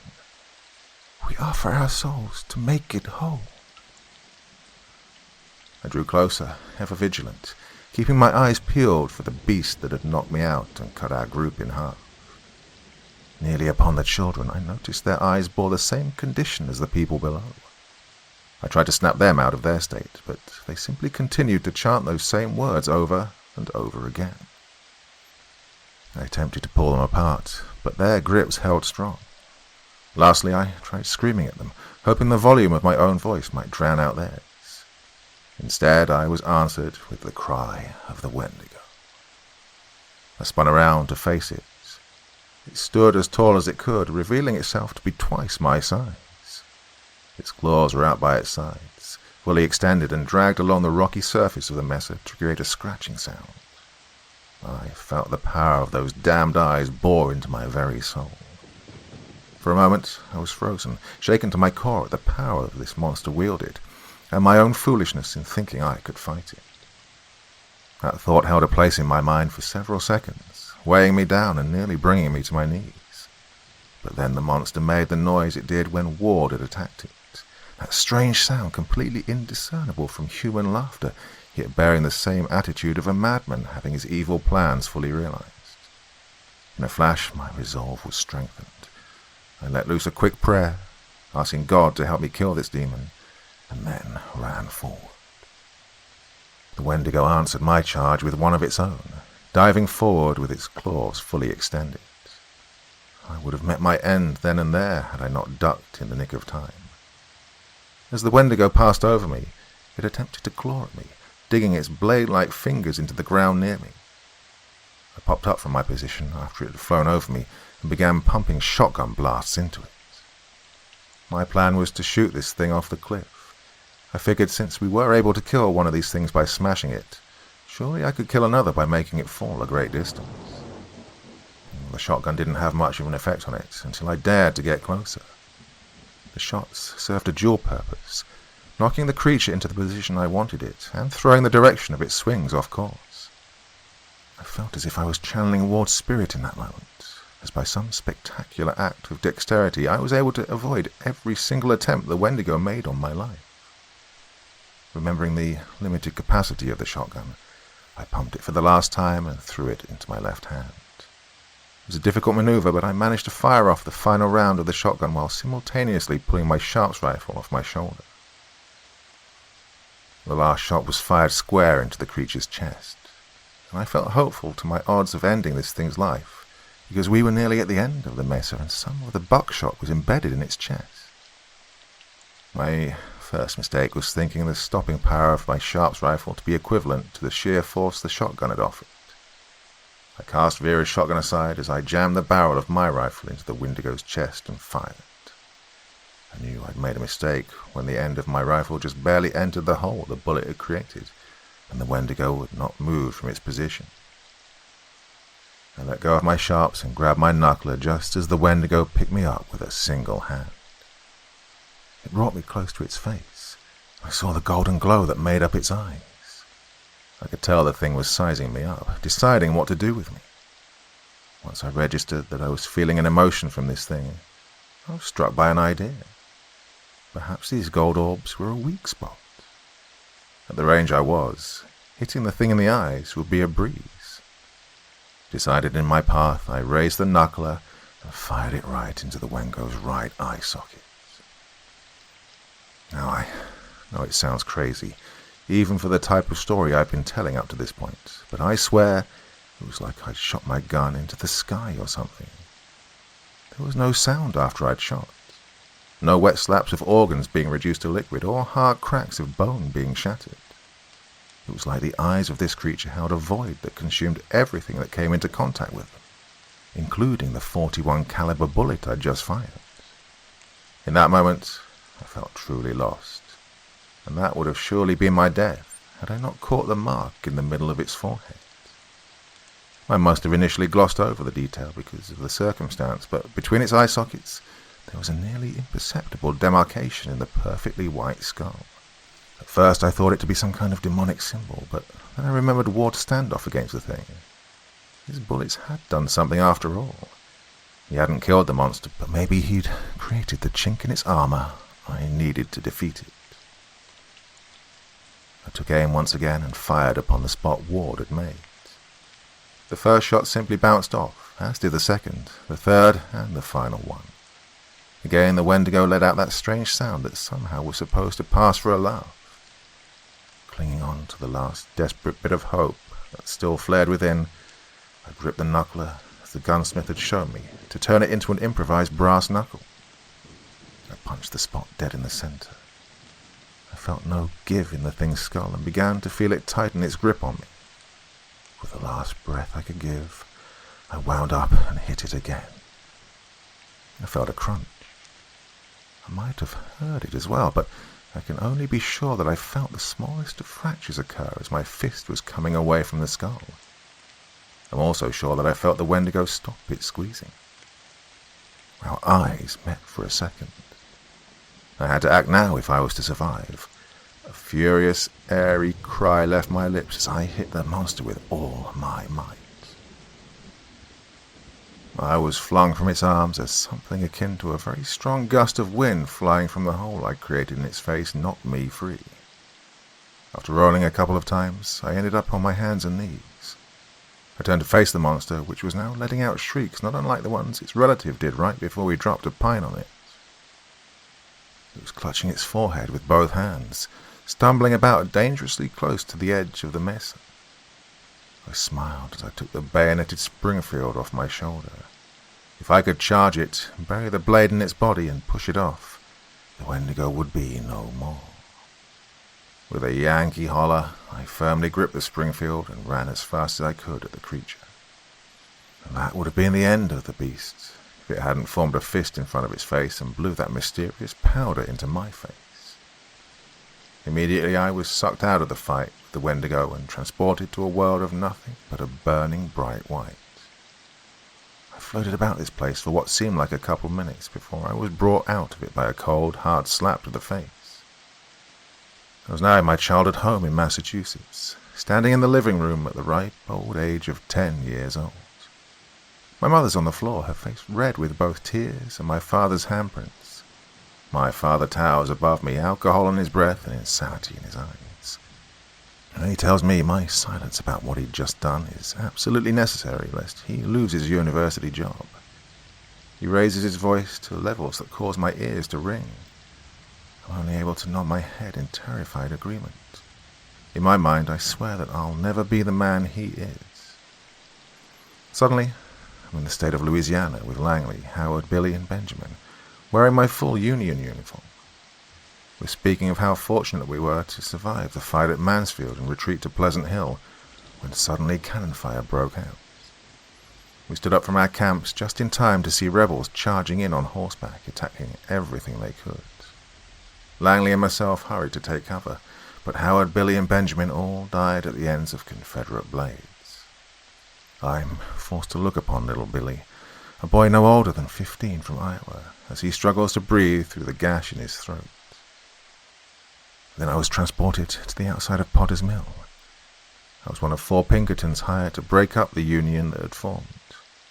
To set an example, the other 3 had captured the family of the man who'd organized the union in the first place. Him, his wife, his 2 sons, and his 4-year-old daughter were pressed against the wall of the mill. His daughter makes eye contact with me, and I know I wouldn't be able to follow through with what the other 3 had planned. I turn away as they begin shooting, walking and then running as fast as I can from the place. Her innocent, pleading expression is burned into my mind, and I spend the night staring at the ceiling of my room at the local inn, seeing only her face. And lastly, I was standing over Esperanza as she hit the ground. I had just struck her after a heated discussion about how distant I'd been since the incident at Potter's Mill. She looks up at me from her position on the floor, the tears and terror in her eyes exactly the same as they were in my mother's all those years ago. I turn tail yet again, not saying a word, not grabbing any of my things as I leave her house, get on my horse, and never come back. Over and over again I relived the worst parts of my life. For the first few cycles I was myself, playing out my role in my memory. But then my perspectives began to change. I became my father, my mother, Billy, the grey that killed Howard, one of the Pinkertons I worked with, the little girl, her father, and Esperanza. Each new telling of the memory brought about a different view of the event, and I felt their pain as they felt it. I was slapped, shot, and cut to pieces more times than I can care to recall. Eventually I completely forgot about the Wendigo and found myself begging for forgiveness from all the people I'd wronged. From my mother for not speaking out about my father's abuse. From my fellow soldiers for not taking arms at their side. From the little girl for not saving her from the Pinkertons. And from Esperanza for not sharing with her what had turned me into such an empty shell of a man. And for breaking my childhood promise to not become the evil person my father was. No matter how much I begged, they never responded. And I was forced to see their horrible fate repeated more times than they or I deserved. I was spiraling downward into complete insanity. I was doomed to die here. That's when I heard the sweet sound of my salvation. The first chords of Rescue the Perishing were hard to make out at first, but soon the memories that had threatened to shatter my mind dissipated to make way for the music. Soon the simple chimes of the music box were replaced with soft, deliberate piano notes, and in time those were accompanied by a comforting voice I knew all too well. First I see Esperanza singing and playing the piano as she sings to the congregation I grew up with. And then in the church she spent her childhood going to on Sunday, her voice just as honeyed as it was in my own church. We're then in a bar on our journey across states, with only me, her, and the bartender in attendance. She serenades to me gently with a joy that only a woman in love could possess. When she's done singing, she rests her head on my shoulder. I hold her like I did back when she was in love with me, and I begin to cry, telling her how sorry I was for abandoning her and for my bullheadedness that led to me keeping the pain I'd internalized from the traumas of my life away from her. She returns my embrace and says nothing, just rubs her hands on my back as I continue to weep. I don't know how long I cried for, but she stayed by my side the whole time. But instead, back on top of the mesa with the Wendigo towering above me. I fell backward just as it swung its great arm at me, experiencing once again a close encounter with these creatures' claws. I raised my arms in preparation of the second strike, knowing I stood no chance of backpedaling my way out of this one. The Wendigo raised its other hand behind its head. A loud bang suddenly rang out, and the hole in its forehead grew a tiny bit bigger as it staggered back. Myla and the others had been brought out of the same state I experienced by the opium I'd given them. Their accounts are mixed as to how well it worked, though I understand those that had been slow to awaken were stirred to consciousness by Barry's shaking. Myla had fired the shot that saved my life. I got to my feet and retreated back to the men as the Wendigo flailed in pain. Back in the saddle, I ordered everyone with guns to aim for the hole in its head. Barry, Chet, Keme, and Myla all obeyed, unleashing a hailstorm of bullets that this once invincible demon was struggling to contend with. The Wendigo had resumed covering his wound with one of its massive hands, stumbling as it attempted to make its way toward us. I came to Sunakakawa's side, presenting to him the sacred arrow he'd tried to use before. As I handed it to him, he expressed concern about his ability to hit the thing once again. I told him that all we needed to do was wait for an opening. We could hit it right in the hole that had been created. We bickered briefly over how that might be accomplished, when Barry yelled for us to be ready when he attacked. The giant hunter waited for no reply from either of us, and, stealthily as a mountain of a man could while running, went to the other side of the cliff. I had no clue what Barry's attack would be, but at that point I was suddenly struck with an idea. I quickly pulled out the stick of dynamite and the gauze and told Sunakakawa to give me the arrow back. As I attached the explosive to the sacred weapon, I told him that even if he didn't hit the monster, that it would have a harder time attacking us with only one arm. He nodded and took the arrow from me when I'd finished my work. The Wendigo was nearly upon us when Barry acted. With the bellow of a wild man, Barry jumped onto the Wendigo's back. Wrapping one massive arm around its neck, Barry began to stab it repeatedly with a large hunting knife. The blade barely broke skin, but the strikes combined with Barry's weight caused the Wendigo to claw blindly at the man on his back, taking the hand off its forehead to do so. As Sunukukau drew his arrow, I took out Vera's matches and lit the fuse on the dynamite. The Algonquian warrior exhaled deeply as he watched the Wendigo fight against the attacker on its back, then let the arrow loose. The arrow sailed swiftly in the air, finding its mark in the center of the Wendigo's skull.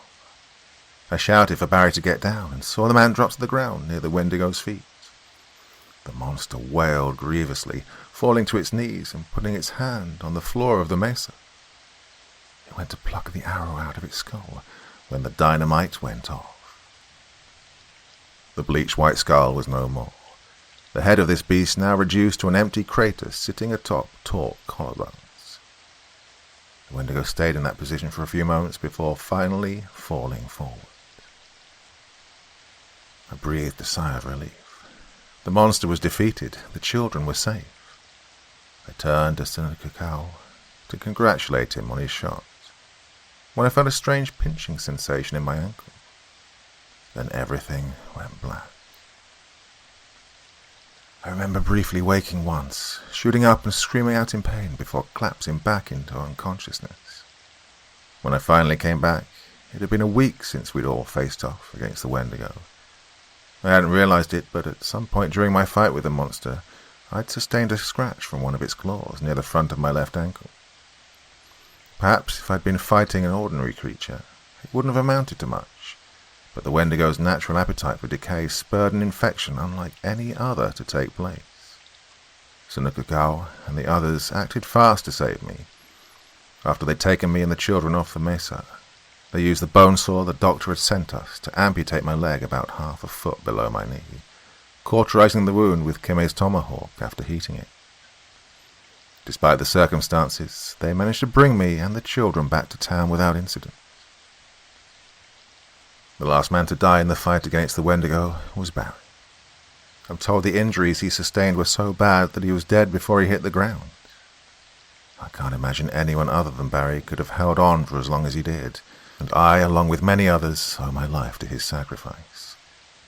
Chet tells me that sort of thing was in his nature, both the brashness that would require jumping on the back of such an otherworldly monster, and the will to hold on when his natural strength was beginning to fail. Mila found my watch on the top of the mesa, not too far from the edge. She found it because it had been playing music at the time. My watch must have become disconnected from my chain during the fight with the Wendigo, falling out of my pocket when I was suddenly stopped in my tracks by the mysterious powder the beast used to keep us in place. The music it plays has become even more meaningful to me now, a genuine hymn of salvation.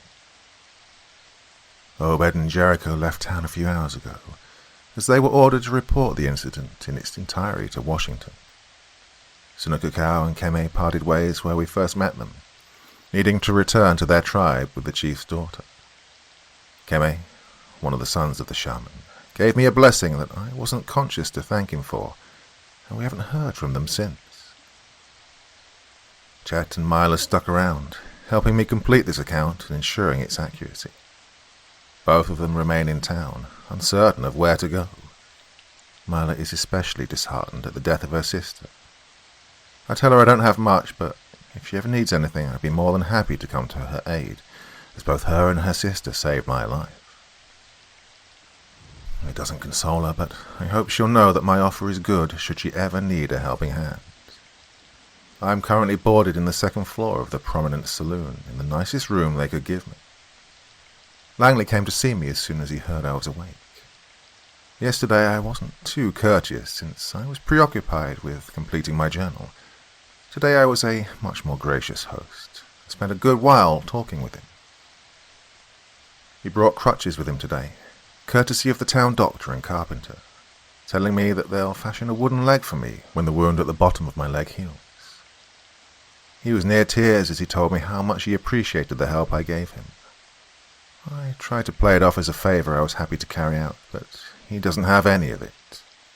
He tells me that he's sorry about my missing leg, and that he'll keep me in town for as long as I need to be here, food and board paid for. He tells me that because of the selflessness of myself and the others sent on this mission, he'd be around to raise his son. I ask him what he named the boy, and wouldn't you know it, he named him Alexander. I tell him it's not in good taste to name your kid after your friends, and we share a laugh. After a brief bout of small talk, come on! After a brief bout of small talk, I tell Langley that if he really wants to thank me for my services, that he'll burn the letter I gave him. I tell him that I need to go see Esperanza myself and apologize to her for what I did as soon as I can move. He tells me he's sorry, as I won't heal for another couple of weeks and probably won't be horse-ready for at least 3 months. I tell him I'll be leaving sooner when he cuts me off, telling me he's also sorry for having sent a man to deliver the letter on his behalf as soon as I left for the expedition. The man who had given me Langley's letter 2 weeks ago today, Rusty Jacobs, relished any and every opportunity he was offered to relive the days of the Pony Express, and had not only gotten the letter delivered to Esperanza, but managed to pick her up as well. As soon as these words left his mouth, as if on cue, I heard the first notes of Rescue the Perishing playing softly from downstairs. With a smile, Langley told me to take my time and left my room. I cannot stop grinning as I write this.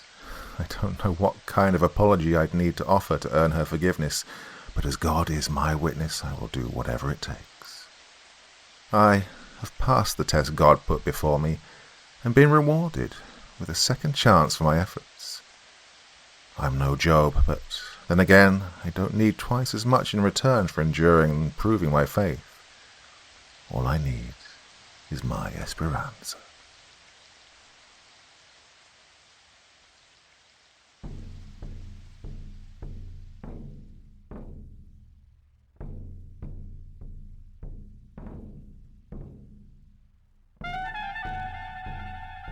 And so once again, we reach the end of tonight's podcast.